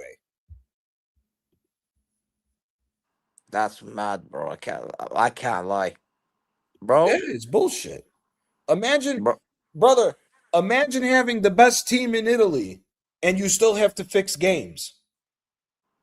You have more money than every other team. You own your own stadium, which is a leg up on everybody else, but you still got to fix games. I mean, here, the team that they had when they got caught fixing the games for the scandal in 06, they had Buffon in goal. It was Zambrotta, Fabio Cannavaro, Lilian Thuram, Jonathan Zabina was the back line. The midfield was Nedved, Patrick Vieira, after he left Arsenal, he was still a killer with Juventus. They had Emerson, and then they had Camoranesi, and then the 2 strikers up top was Del Piero and Ibrahimovic. Why do you need to fix games if that's your fucking team? But I'm not gonna lie, if I'm not, correct me if I'm wrong, yeah, but I'm guessing that was the moment in which Serie A got fucked forever. No, what killed Serie A was the creation of FFP. Really? Yeah. Because, brother, you still got to remember, Rome had a badass team still. AC Milan had the superstar team where they had Ronaldinho, Ibrahimovic, Cassano, Robinho, Kevin Prince Boateng, Ambrosini was still there, Pirlo was still there, Nesta, Thiago Silva. Inter had the team that won the 5 straight Scudettos with Jose Mourinho at the time. There were still some badass teams in Italy. The problem was that once financial fair play kicked in and they stopped letting the Italian owners spend the money the way they were, that's what caused the league to go to shit. Yeah, but but the thing is, to me, it's like, obviously with FFP, English teams are able to spend money still. That's why I'm a bit confused. Because the English teams own their own stadiums, brother. None of the Italian teams own their own stadium outside of Juventus, Sassuolo, and Udinese. And 2 of them are bottom half teams that are very small clubs.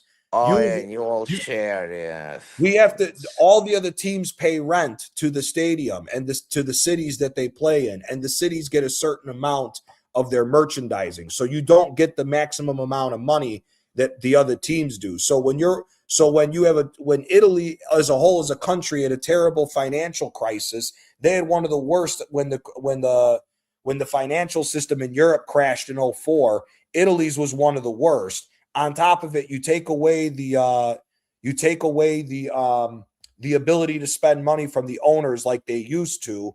That's what caused the Serie A to fall apart more than the game fixing scandals. Italy's had game fixing scandals throughout the entire history of the Serie A, even through the 80s, and the 90s when the Serie A was by far the best league. Mad. لا والله mad. And brother, it's what's caused all the other leagues to go down the drain, dude. You know, you're a Bundesliga. The Bundesliga from 2000 to 2016 was fucking fantastic. It wasn't the Then the Bundesliga way in the they 70s. distributed money to us for winning all these league titles, bro. Well, yeah, they redistributed all the money, but at the same time, you know, the thing is that if an ownership, even with like a 50+1 rule, right? If the fans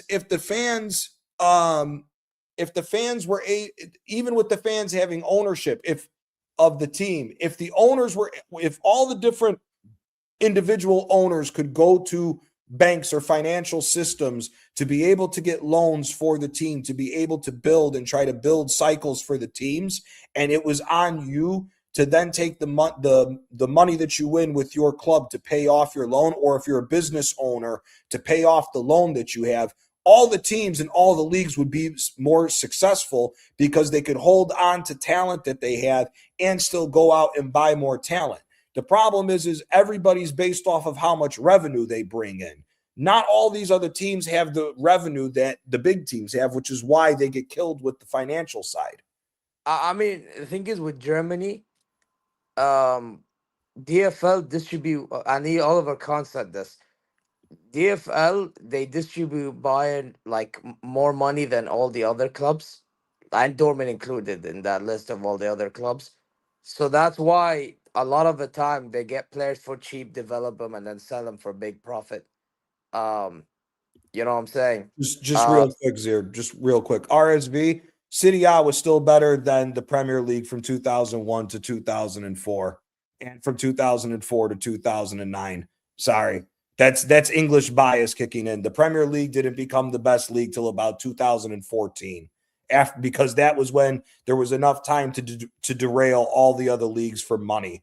Factually incorrect on that one, my man. Sorry. That's By the way, La Liga was factually, better that's than my Premier opinion. League in that time as well. Yeah, La Liga was better than the Premier League at that time as well.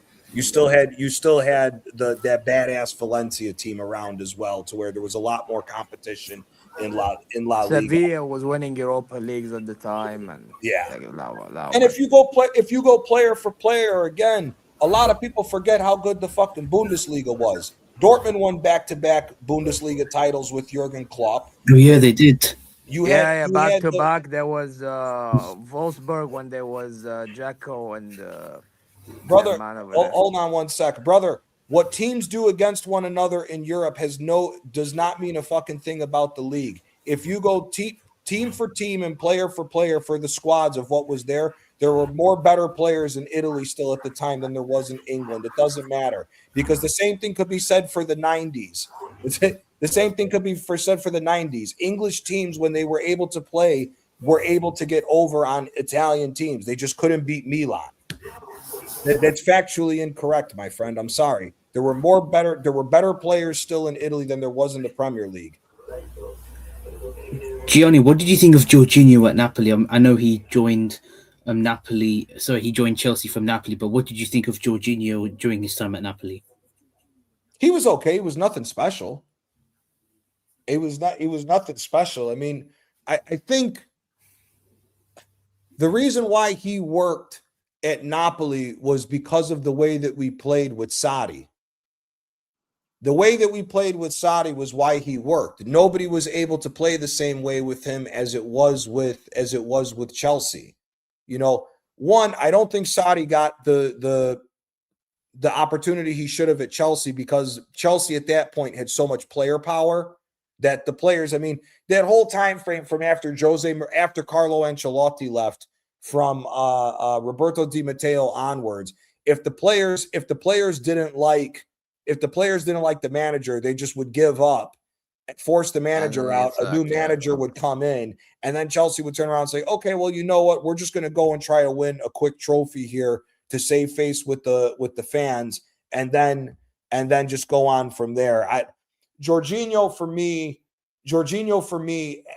if Sadi was given the opportunity to build a team at Chelsea, if he got like the same amount of time at Napoli for 3 years, I think potentially Chelsea could have done something under Sadi more than what it was the first year. But Conte wasn't doing what Sadi asked him to do.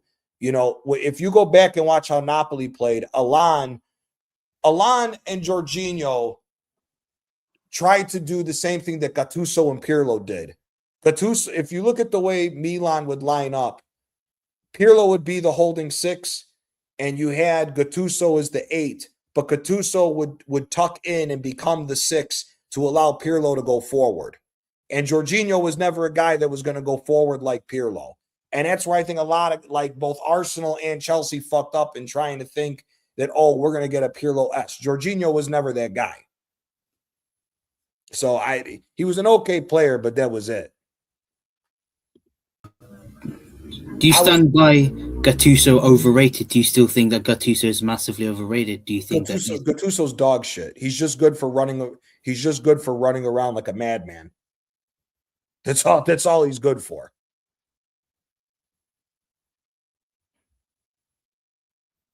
Best players, RSV.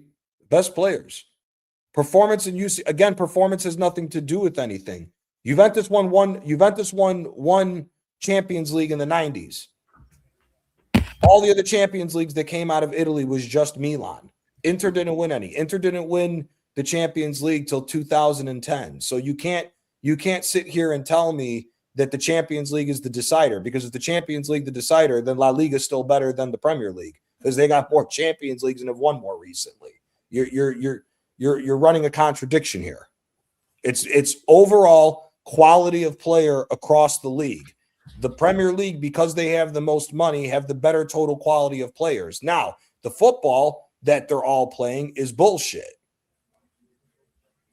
Gianni, do you rate Thiago Motta as a manager as well? Because you did say that Gattuso was overrated. So do you think Motta is overrated? Like, Thiago Motta was a better player than Gattuso, but I think they're both shit managers. Gattuso got lucky. Gattuso got lucky that Gattuso got lucky that he inherited that Napoli team from Carlo Ancelotti and was able to get them to win. Was able to win them their Coppa Italia, because then the next season you saw Gattuso didn't know what the fuck he was doing. Yeah, but see, again, when you talk about that, right, as far as the Champions League, again, then you have to say that that La Liga is then better than the Premier League because they still won more then. So that's where I say that it's kind of a contradiction with that. But we can agree to disagree, brother. It's an open forum. Not one person's way is right, not other person's way is right. I hear what you're saying as far as it with the way they beat the Italian teams. I 100% agree. But the other thing too is this: Italian teams have always had a problem with the English teams in the Champions League. Just like the English teams always have a problem with the Spanish teams. It's just the way that it's always been. Motta was an underrated DLP. Yeah, he was a decent midfielder. Yeah, of course he was, yeah. Nah, he wasn't a shit player. He was a decent midfielder. Yeah, Inter Milan doesn't win all those Scudettes if it wasn't for him, because he had to cover Cambiaso's ass and Zanetti when they got hurt throughout those years when Inter. Yeah, he was playing with some top players like Cavani, Ibrahimovic, David Luiz. Well, yeah, PSG, yeah. At PSG, yeah. PSG, listen, a lot of them guys at PSG at that time were overrated, because that was when League On is the perfect example of why financial fair play needs to go away. And it needs to be on the onus of the owners of what they're going to do. League On, when you go back to the early 2000s, I mean, first of all, I don't give a shit how good Luis Enrique is the manager or this team is. That team would get the shit kicked out of them by that old Lyon team. The Juninho Lyon with Jean Carew, Chris, Anthony Revelier, all the goons that Lyon team had, they would kick the shit out of this PSG team. Yeah, 100%, 100%. I didn't He was Ronaldinho. my favorite, Mr. Pods. He was one of my favorite players growing up. Was Recoba. That Inter team was unbelievable. I mean, you had Recoba, Djorkaeff, Ronaldo Phenomenal, and Christian Vieri as your front four. I mean, they were fucking insane, that team. How about Mauro? I think Michael Carrick is massively overrated. Massively underrated. Wahaha. Carrick doesn't get the respect he deserves because he gets overshadowed by Ferguson. A lot of them players that were a part of United when Robin Van Persie went there and Van Persie was scoring goals like crazy, everyone just automatically says that, oh, it's because of Fergie, it's because of Fergie. Fergie was able to get into the minds of those players, and a lot of them players were very, very good in that time frame with Ferguson. They don't get the respect they deserve because of the overshadow of Fergie, which granted, yeah, because Fergie's the greatest manager of all time, but the players still have to do their part to play. And I don't think Carrick gets the respect he deserves, in my opinion, as a player. Mauro, I remember Mauro Icardi was a top striker for Inter, getting a lot of. But he was a head case. Oh, wow. The biggest problem with that Inter team, at the time was the new owner, Eric Taylor, didn't know what the fuck he was doing. One of the biggest mistakes Eric Taylor made was firing Roberto Mancini right at the beginning of the season, in the 2016-2017 season? Yeah. They brought in Frank de Boer. Mancini they were building another good team, and then all of a sudden they just sacked him to go get to bring Frank de Boer in. De Boer was a shit manager. Yeah, and he was even shit at Crystal Palace as well, because I think they lost to Huddersfield in the opening season. Then they lost to Liverpool, and they kept losing a lot of games, and then they had to sack De Boer, and then after that they went and gone in and got Roy Hodgson, and look what Hodgson did. He turned Palace around. Yeah. I think Lucio was a better defender because of the pace. One-on-one defending Lucio. Lucio is one of those guys. Lucio is very much like Rio Ferdinand. He could get caught out of position, but he used his pace to catch back up to guys. I think one-on-one, man-to-man marking, I think Cordoba's better, but the other problem is Cordoba was small, and he didn't have like the same leaping ability that Cannavaro had for being a small defender. But Cordoba was a quality defender back in the day. But I think Lucio overall is the better defender.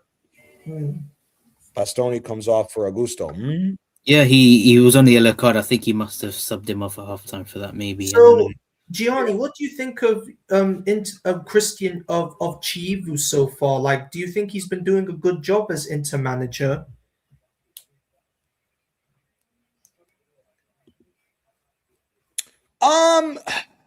Kivu's been very good. Kivu has surprised me because this season with Inter was all about, for me, man management. Because, you know, when you look at the situation for you to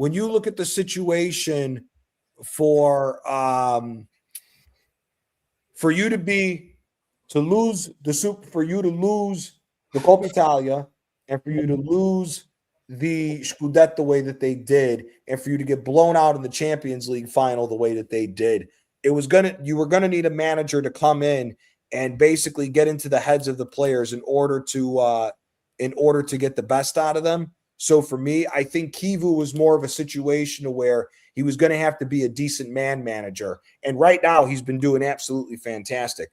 The flip side is that Inter is on paper is still the best team in Italy and should be winning year in and year out. You know, me and Guns had a talk about this behind off camera. You know, I told him I think Simone Inzaghi was getting a little overrated by a lot of these different people because they really weren't watching Serie A. Simone Inzaghi, for him to only win one Scudetto in the 4 years that he was there with that Inter team, it was bad. It was bad because he should have won the first year. His fuck up is the reason why AC Milan won. So he should have walked away with at least two Scudettos. two or three Scudettes, if I'm being quite honest with you. Juve on the attack. Somebody stop him. Somebody stop him. Why is he alone in the box? Jesus fucking Christ. What a save. What a save. Shit shot by McKinney. I'm telling you, man, this game has been more exciting to watch than any of these freaking Premier League games. Why all of League One best players during their peak leave is due to the fact that it is more tax efficient in other countries, as we've seen from the 80s and 90s. I don't know if it was tax efficiency, but it was just Ligue 1 in the 80s and 90s. France could never hold on to the best players because they always wanted to go somewhere else. And I mean, obviously, in the 80s and 90s, Italy was the best league, and Italy was filled with French players across the board on the team. So maybe it was because they wanted to go apply their trade in the best league at the time. If you look at Ligue 1 from 2000 to 2000, maybe 12, right before the money really started rolling in for PSG, Ligue 1 was very competitive when you look at the different teams. I mean, again, Lyon won the league 7 years in a row. And that Lyon team was what everybody looked at Atletico Madrid when you look at the situation of the fact that once Simeone won that first La Liga, and everybody had to respect the defensive dogfight that was in that Atletico team, everybody would say, oh, the Atletico's the team you don't want to face over two-legged affairs because of how they play. That was that Lyon team. Again, I say it all the time. Go back and watch the Lyon versus Real Madrid. I believe it's 05-06. 05-06 at the old Stade de Gerland, their old stadium. Lyon slapped the fuck out of Real Madrid. And that was Galacticos Real Madrid they beat the shit out of.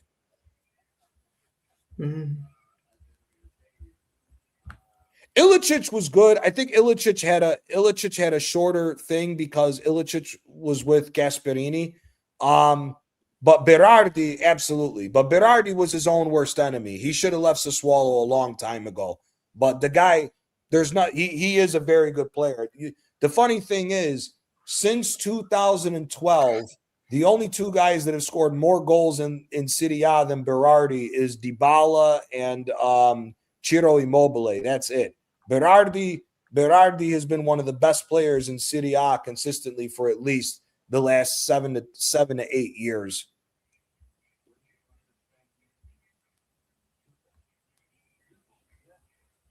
Okay.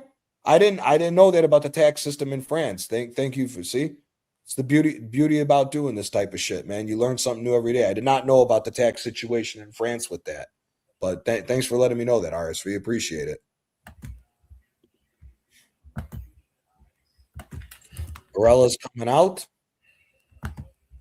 He's been inconsistent all year. Shalanoglu's coming in.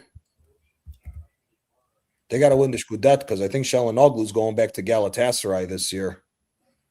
Well, he's going to Galatasaray. They're saying that he's going to leave Inter Milan at the end of the year and go to Galatasaray. Well, that could be interesting because, like, a lot of these old players, they go to Turkey. Yeah, but I'll tell you, man, Galatasaray got a good fucking team. I would love for that Yunus Akgun kid to come to fucking Arsenal. Hell, even Napoli, if Napoli could go get him. I would fucking want him there. Him and the other. Who's the little guy? Who was the little guy in the Euros that was giving Van Dijk a bunch of problems in that match in the quarterfinal between Turkey and the Dutch? Was that Barış Yilmaz? He's they got two winger / number 10s on that Galatasaray team that was unbelievable.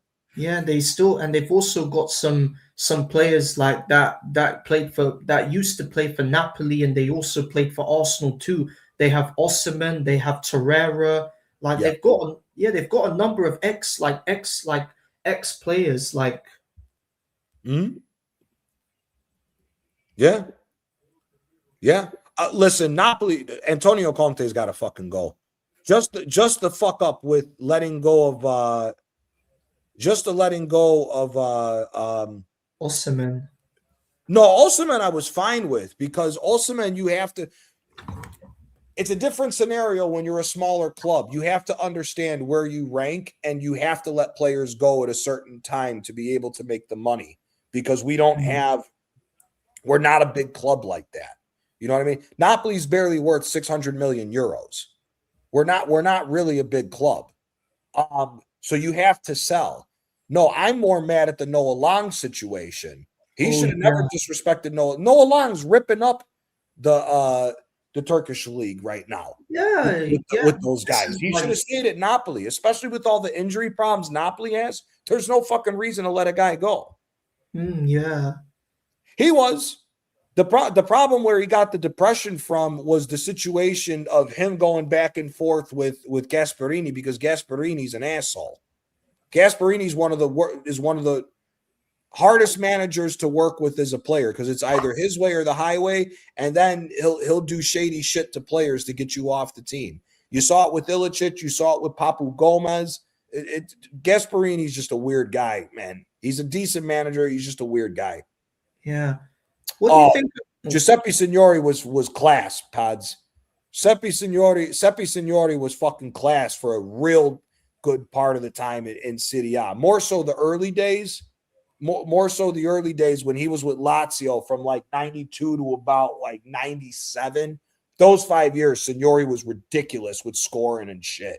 His goal scoring tally started to go down the drain a little bit when he went to Bologna, when it started to turn in the later 90s and early 2000s. But him at Lazio before he got the injury, and I think the injury was the 97-98 year. Before that, Signori was fucking unbelievable. Top class player in the Serie A back in the day. 100% agree. What do you think of Raheem Sterling going to Feyenoord? Like, was that a good option? As long as he didn't come to Napoli, because they were linking him to come to Napoli. I didn't want that motherfucker to go there. He was trash. Yeah, I mean, and Raheem Sterling for me is one of the most overrated players in Premier League history. He's a tap-in merchant. If he didn't have Kevin De Bruyne and Gundogan passing the balls the way that he did, that motherfucker wouldn't be anywhere near as hyped up as he was. I think he's one of the most overrated players in Premier League history. Yeah, it's good that he went to Feyenoord so that he gets to play alongside a manager like Robin van Persie. Maybe Van Persie can get something out of Sterling. Start, sell, bench. Totti, Del Piero, Baggio. Oh, man. All three of these top players. See, I'm going to get controversial here. I don't think Baggio's as good as Del Piero or Totti, if I'm being quite honest with you. I think Roberto Baggio, a lot of people love Baggio because of that 94 World Cup. And he did some amazing things, and he was a damn good fucking player. But you played for all the big teams. And, you know, fuck, that's tough. I'm not as big of a Baggio fan as a lot of people are. He was fantastic. You know, for Italy, but he was fantastic on the international level. It's got nothing to do with the fact that he won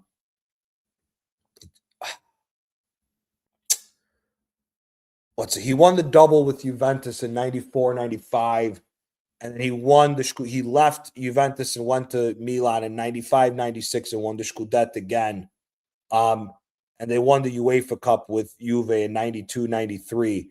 But that's the only bit of silverware that he's got. I mean, for me, I'm starting Totti. If I'm being quite honest with you, I'm starting Totti. I'm starting Totti.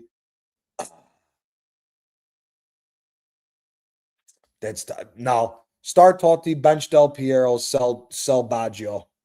Baggio might be better skills on the ball than Del Piero, but Del Piero showed up more in crunch time and when it was needed than Baggio did. And I'm sorry, neither one of them can tie Totti's shoes.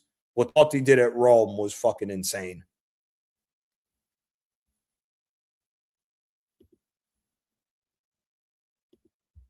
Yeah, he's kicking Lorenzo Pellegrini and Dovbyk out of Rome, and they're two of their best three players. It makes absolutely no sense, but he does this type of shit. He's weird.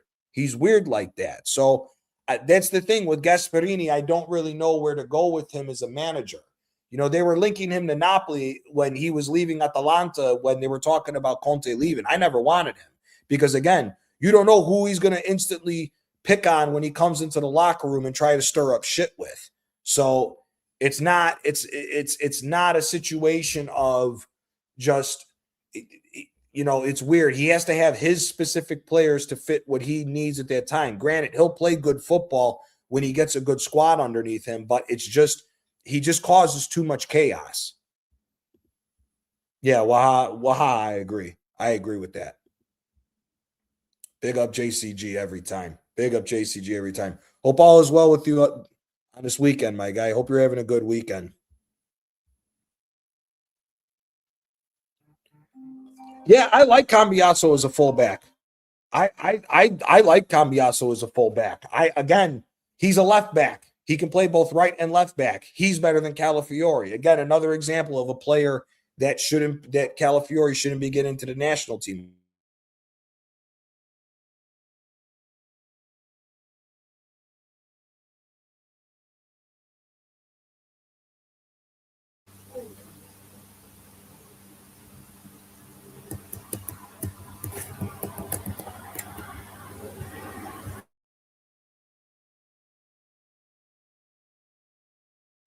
Quaj, I'll be right back. Give me 2 seconds. That's fine, man. That's fine.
Sorry about that. Just had to take care of some stuff. Was Yuri Djorkaeff underrated? I love Djorkaeff. I think he's a very good player. I don't think there's a lot of people that say he's underrated. I think it's the fact that he's underappreciated because a lot of people don't know about him. I think Yuri Djorkaeff, the older fans know how good Djorkaeff was, man. He was a monster at Inter, monster all across the board, man. He was a really good player. I think Thuram is having a bad season in general. Wahaha. I think he's getting sold. Again, I wouldn't be surprised if Inter went on to win the Scudetto this year.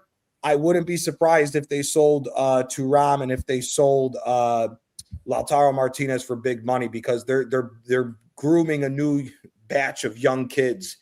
Dejan Stankovic's son, who is a buyback clause, is at Club Bruges. He's doing really good. He's a defensive midfielder. He's the one who's linked to be to replace Hakan Çalhanoğlu for the future.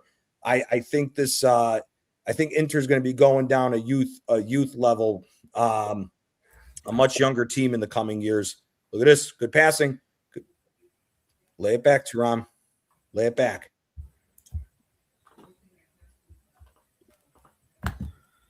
Hold on 1 sec, guys. I'll be right. Yeah, Liverpool are winning 1-0 against Brighton.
Yeah, like number, yeah.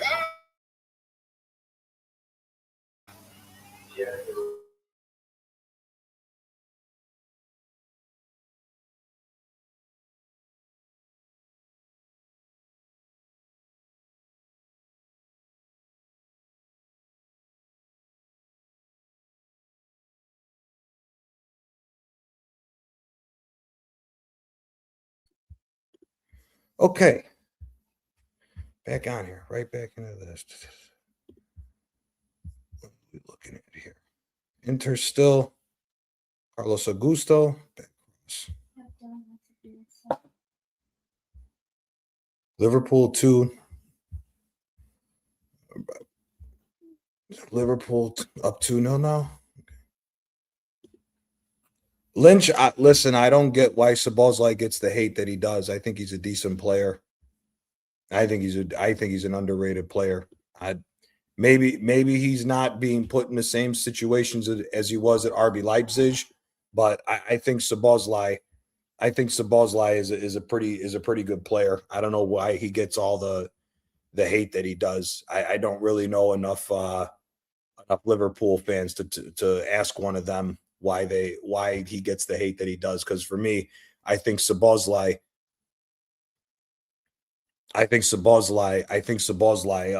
is a good player. I wanted him at Napoli when he was leaving RB Leipzig, but obviously we weren't going to pay the 70 million that Liverpool ended up paying for him. But I don't get why Szoboszlai gets the hate that he does. I think he's a good player.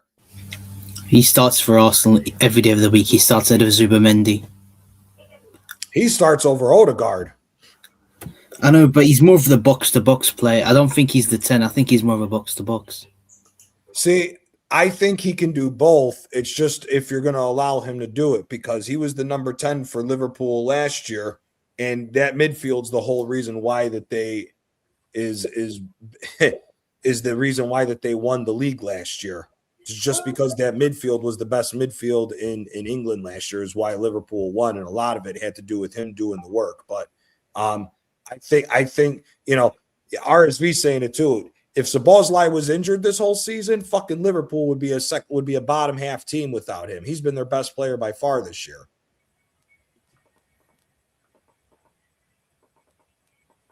Yeah. That kid Diouf is good too. Esposito is good, and so is his other brother. His brother is at Cagliari on loan from Inter. The Esposito brothers are both good. So I think like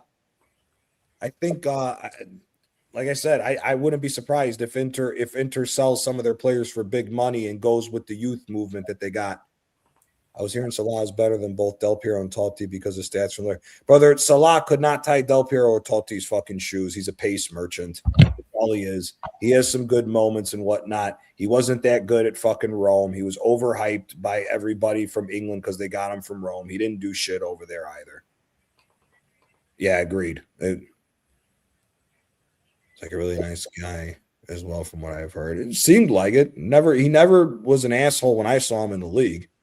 As far as Gianni, big up AFC, Tonali next to Rice, game changer. See, I don't understand why we keep saying this, and maybe I'll ask this to you guys. If we were to get Tonali and let Odegaard go, I would run a Zubamendi, Rice, and Tonali midfield, if I'm being quite honest with you. It's just Rice has to be the number 6, not Zubamendi. Zubamendi and Tonali can be the two guys to go up and down and be box to box for that midfield. Rice should be the one that's sitting in front of the defense, not fucking Zubamendi. Tonali, again, this is what I say. Everyone talks about, I don't think Tonali's as good as everyone hypes up. He's not a number 6. He's a number 8. People should go back and watch him at AC Milan. He had Frank Kessie, and the Algerian guy that came from Arsenal initially, Benacer.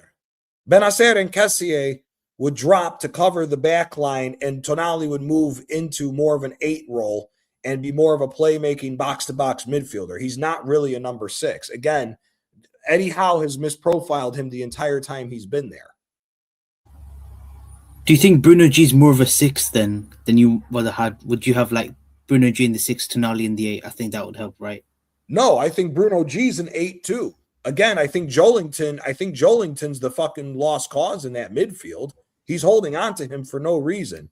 If you got rid of Joelinton, if somebody was dumb enough to buy Joelinton for 40, 50 million pounds, I would turn right around and pay the exact same amount of fee if I was Newcastle and go get Andre Onana from Aston Villa, or even the other one, Kamara. You get either Kamara or Onana to Newcastle, and you let Bruno G and Tonali attack. Newcastle's a whole different they're a whole different animal than with their fucking Joelinton. I think that Joelinton is overrated as shit. Yeah, Gianni, I just found your channel. I didn't know you had this, and I just subscribed, and I hate how YouTube doesn't show us how long you started to stream it go on mobile phones. No, man, don't worry about it, man. I appreciate you stopping by for the conversation, man. Always appreciate everybody stopping by for the conversation. Always appreciate everybody stopping by. Appreciate the likes. Appreciate you subscribing, man. We got plenty of content coming up, man. It's going to be a busy week with content. Tomorrow I'm on with Shane. We got the Napoli Rome derby, the Derby del Sol. Watch along is tomorrow. And then we have before that, literally right before that, we have me and DJB. DJB is going to do his Who You Would Pay to See 11 tomorrow. So that should be a real good show. Definitely it's going to be a lot more older players, but it'll be good for if you want to learn some more about football history across the board. Going to be a real good show tomorrow with DJB. With Ciro Ferrara for going to Juve, or do they not care as much because he won a few trophies? No, it's a love-hate relationship. You know, again, like I was saying earlier, if you're a Napoli player and if you go to Milan or Juve, we look at you a different way. If you go to Inter, we don't care about. Inter and Napoli, there's not as much hatred because our rivalry's been more so of recent times than it was in the past during the Maradona days. But yeah, Ciro Ferrara is Ciro Ferrara isn't praised upon as much. They still like him because he was there for the two Scudettes, but the fact that he went to Juve put a bad taste in a lot of Napoli fans' mouths. So Bruno F is good. Bruno Fernandes is okay, man. He just, you know what the thing is with Bruno Fernandes? He's a moments player. He's a moments player and always shows up when he's needed to for United majority of the time. It's just that I also think Bruno's been on a shit United team. Rice, Tonali, Eze would cook. Yeah, but again, I wouldn't put Rice as the 8. Rice is the holder. Tonali and Eze attacking would be monstrous. But again, you need a manager that knows what the fuck he's doing with these players. Appreciate all the likes, guys. Appreciate all the likes. Yeah, he's the bruiser, but again, dude, that's the thing. Why do you need a fucking bruiser? Get 3 guys that know how to play. Get 3 guys that know how to play. You don't need a bruiser.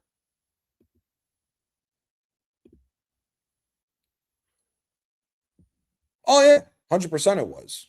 100% it was. It changed the landscape of Serie A, but it was also the catalyst of jumping Italy into being that much better of a league, especially because 1986, you talk about the peak of a power. I don't think any player in the history of the game has been at the peak that Maradona was in 86. He dragged Napoli to win a Scudetto, and he dragged Argentina to win the World Cup at the same time. So, you know, it is what it is with that.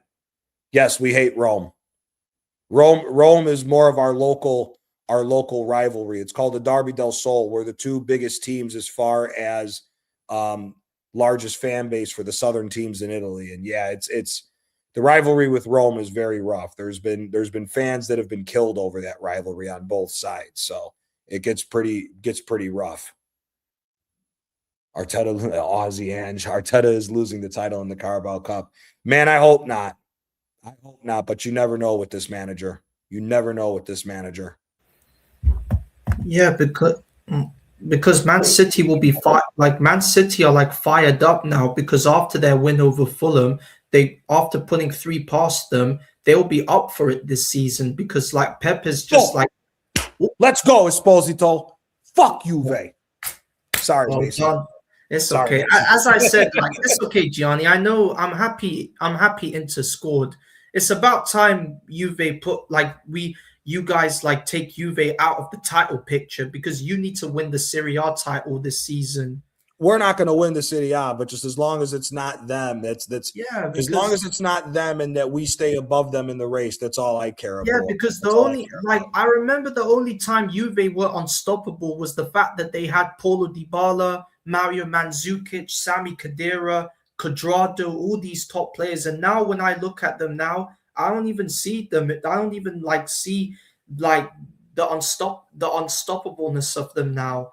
They used to be a top club when they had these other ballers like Dybala and Higuain, Cristiano Ronaldo, and all these other elite players. And now look, please don't bring that fat piece of shit up. Fuck Higuain leaving Napoli the way he did to go to Juventus. I'm surprised nobody killed him. Big up the assembled. Yeah, it was a good header. I'm telling you, man, this Esposito kid is good, and you got to see his brother. Two completely different types of players. His brother, the one that you're seeing right now, Pio, he's the big one, but the other brother is smaller, and he's a very good dribbler. He's who's older? Who's older between the two Esposito brothers, Pio or Sebastian? Sebastian's the older one, the one that's at Cagliari, but he's a good player too. He's a real good player. Okay, that's fine. No, they're good. They're good players, man. I'm telling you, I wouldn't be surprised if Inter sold Thuram, because they got Thuram for free. He signed as a free agent from Gladbach when he came over there. I wouldn't be surprised if they sell him and Lautaro for money, and they make Boni and Esposito the new strikers, because they'll get the other Esposito brother in. Because the other thing is they're going to have to spend money to go get a new goalkeeper, because get up, Locatelli, you fucking crying little bitch. Do you like Jan Sommer? I like Jan Sommer, but Jan Sommer is like 35, 36 years old. They're going to have to move on from him if they're going to try to progress. Big up, Black Girl. Appreciate you stopping by, my guy. Appreciate you stopping by. Arteta needs to know and understand how to utilize players to their strengths and switch up the style. Also learn more game. Brother, that's the Premier League in total. Again, we've been just talking about Newcastle. I think he has that team entirely wrong. I would be more fine with Newcastle if you put Joelinton as the number 6 and let Bruno G and Tonali go forward. I don't think. Again, I think Joelinton is holding that team back, if I'm being quite honest with you. If I was Newcastle, I'd get rid of him. Yeah, because Joelinton's been at the club since, I think he came to Newcastle in 2019 from Hoffenheim, as if I remember, and he's been at Newcastle. He came when Rafa was still the coach, and he was supposed to be a striker, and it didn't work out, and then Eddie Howe converted him into that physical presence in the midfield. But it's just, I don't know, man. I just think he's a waste of fucking time. I'd rather get another midfielder and let Bruno Guimaraes and Tonali do the business, and just let another defensive midfielder sit there. Like I said, if a Kamara or Andre Onana went there, different. Newcastle's a much better team if they get rid of Joelinton. Yeah. I'm surprised Lloyd Kelly's playing for Juventus now, because all I remember is that he was playing for Bournemouth. I don't know how Juve got him into the club. For who? Lloyd Kelly, that English guy from Bournemouth. I forgot how they got him there. I think Bournemouth, I think he's there on loan, if I'm being honest with you. I think it's a loan to buy option for Kelly. Yeah, but now when I looked at the Encyclopedia, it's now a permanent move. How many Scudettos did Juve actually cheat teams out of? Well, the 04-05 season was vacated because they cheated that one. And if you look at the 05-06,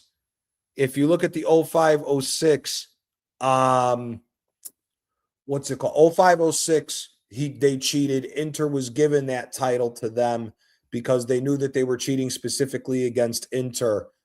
In the 80s, they cheated. They cheated Parma in 97. There was a few in the 90s that they cheated. I mean, just in the 90s and the 2000s, I think it's about 7 or 8 Scudettes that they were game fixing, RSV. It's within their nature. It's within their nature. It just doesn't make any sense with that team. Juventus is too big to fail. Juventus is owned by the Agnelli family. The Agnelli family owns Fiat. The entire corporation of Fiat is the same people that own Juventus. On top of that, they own Ferrari, and I also believe they got a piece of Ducati as well. And Juventus is is a publicly traded company on the stock market in Italy. So if you go after Juventus, you affect the financial market for the entire country, which is the reason why that Juventus has never really gone after properly. You know, if Napoli was fucking game fixing, you would never hear the end of it, because then they would be like, oh, they would go, oh, Napoli in the South, them fucking dirty ass Southerners, those mafia guys and all that shit. You'd never hear the end of it. It's all Juventus is always just a slap on the wrist. Yeah, Zoff went, but the thing was that was back in the 60s with it, and it was what it was. You know, Napoli was more of a consistent team, was starting to become more of a decent team in the 60s. But you have to remember, Napoli's history as far as trophies is 2 Coppa Italias before Maradona got there. So it's not really as big like it was with Ferrara. Ferrara left when we still had a good team. When Maradona was leaving, we still had Zola, and we were going to try to retool a different team. And he just said, I'm not staying around for the retooling, and jumped right to Juventus, which is why we don't like Ferrara as much as it is with Zoff.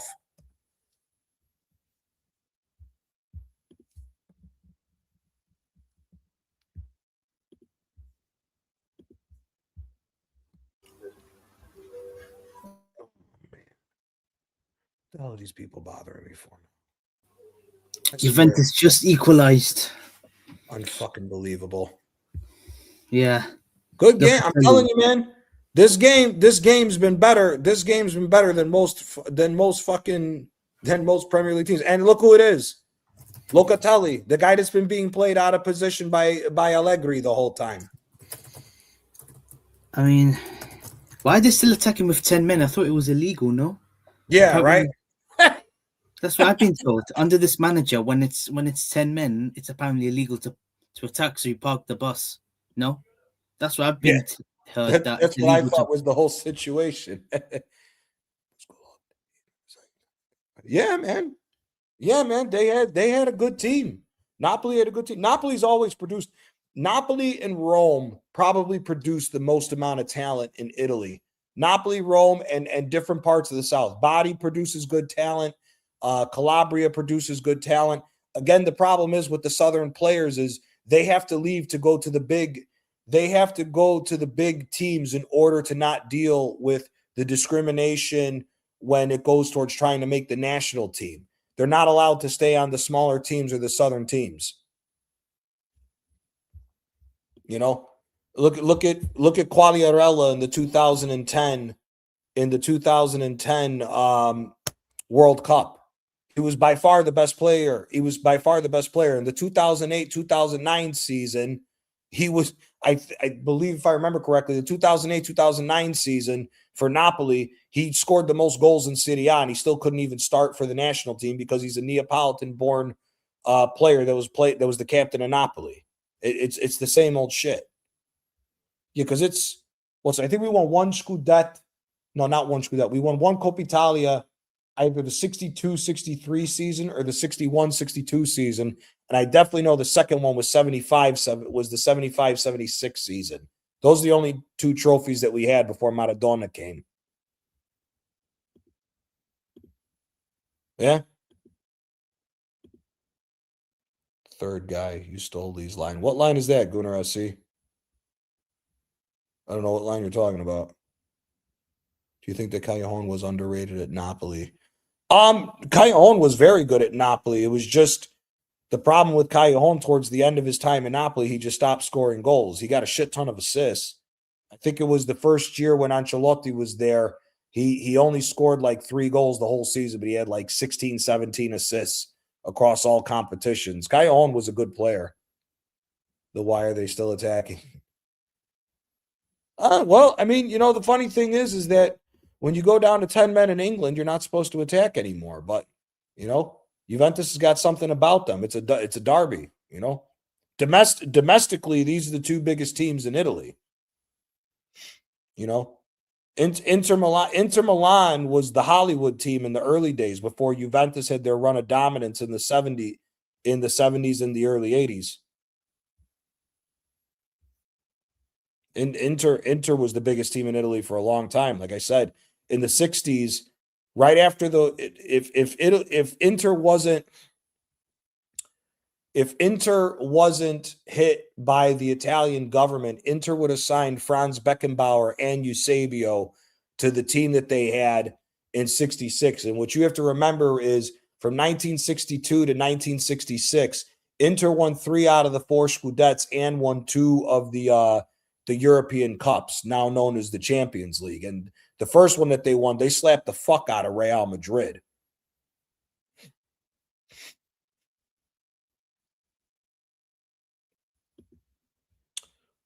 Who was or is your favorite manager at an Italian club?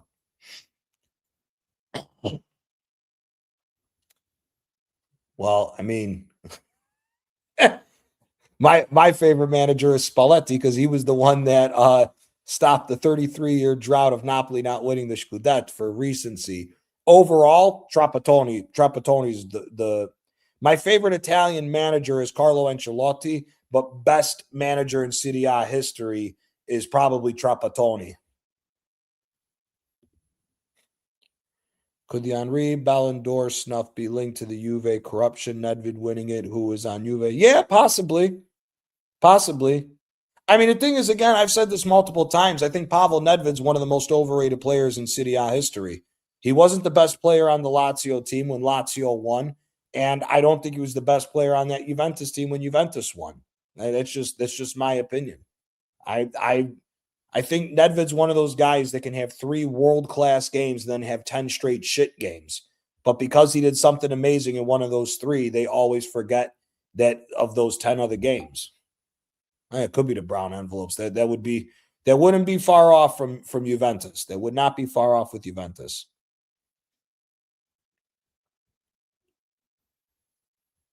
Yeah, true.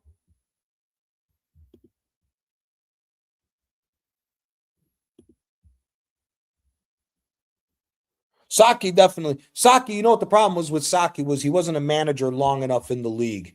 He went prematurely to jump to the Italian national team, and it wasn't had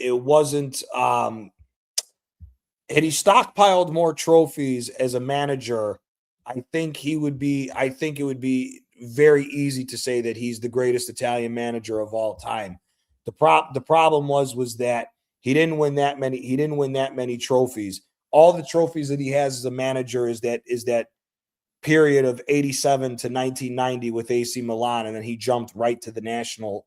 He was jumping right to the national team around then, because I think he took over the national team after we came in 3rd place in the what's it called? Because if you remember, Saki came back in 96. He came back in 96 and he was shit with Milan. I think they finished like 11th that year. It was the worst year that they had in years.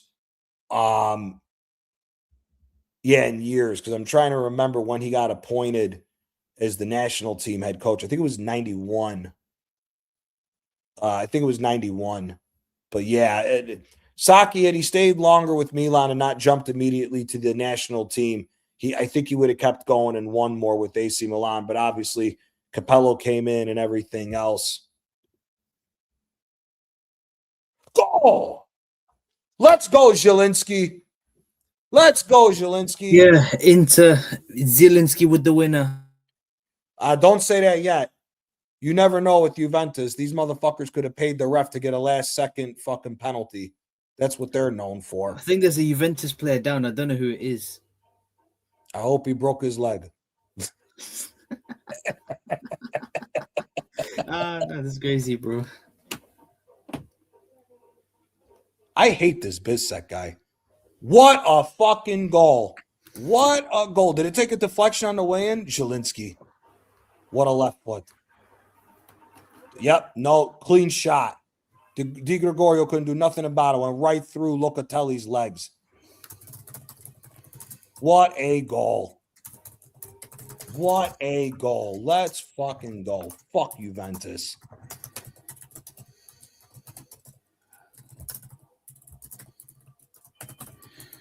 I have noticed loads of top gooners mention when Madueke is poor, but they don't say anything about Saka because what he has done previously. Listen, man, you guys were on Aaron's call-in show last night. I said Saka when the guy put in the question of who would be 3 players you would replace at Arsenal, I put Saka in my 3. I'm sorry. What Saka's been doing this season and what he was doing even before the injury last season, he's not worth £300,000 a week. I'm sorry, man. Maybe we need to move him into a number 10 or a secondary striker to try to utilize his shooting ability.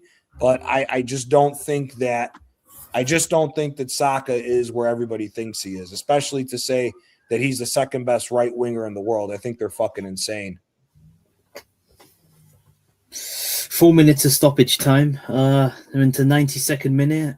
We've got 2 minutes to go. They'll end up playing to like 96 because of the celebrations for Inter. But don't rule this out. Come on, turnover, hit him. Oh, fuck. It hit Pio. He was trying to dodge it so Boney could be in. I'm telling you, these 2 young kids, they came in for Inter. They changed the entire dynamics of the team. The team looks much more invigorated. Good ball. Good defense. Good defense. Get up, you fucking pussy.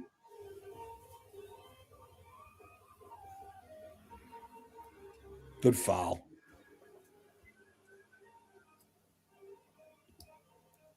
Zielinski was great at Napoli, but bloody Inzaghi. No, Inzaghi used him. The problem was Inzaghi put him as a number 6. Wahaha. He had him as a defensive midfielder. He's not that. He was a number 10 his entire career at Napoli. He was always an offensive midfielder, never a holding midfielder. That's why I say too many people were overhyping Simone Inzaghi. Simone Inzaghi during his time. He only won 1 Scudetto when he had the best team in Italy for 4 years. Now obviously the year Napoli won, Napoli was just destined to win because they blew the doors off of every single fucking player. For every single fucking team when they were there with Vara and Osimhen. But, you know, the year he finally won, they won the league by 19 points, but then he fucked up last year. So Inzaghi's an okay manager. I don't think he's as good as everybody was hyping him up to be.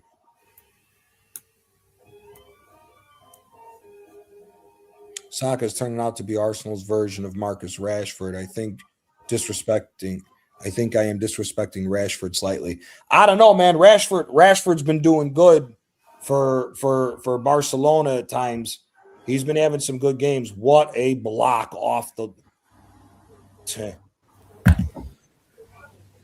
way I'm telling you, man. I'm telling you right now, if Inter's at full health and they play Arsenal in the quarterfinal of the knockout phases of the Champions League, Inter's going to give us everything that we're looking for. They're going to give us everything that we're looking for, man. Inter is not going to be an easy out over 2 games. Everybody's taking this.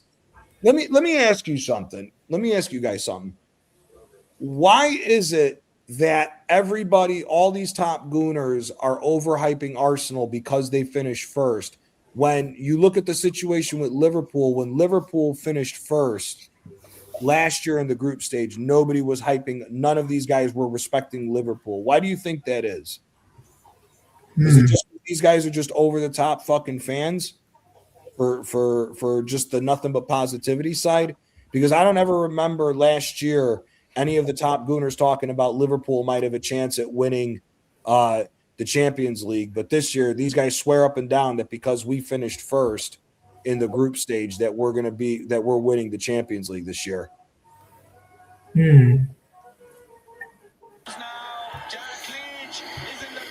Oh, easy. I don't want to get banned for copyright. The ball, come out. Just fall on the ground. Fall on the ground. Let's go. Get this win, Inter. So if Inter win this game, where will they be in the table? They will be 7. is it 7 points or 8 points clear of Ooh. I'll pull the table back up. They're getting ready to start running away with the league again. That's why I'm telling you, I think Inter's going to be a dangerous team for this Yeah. 60. No, they're 8 points clear of AC Milan AC Milan.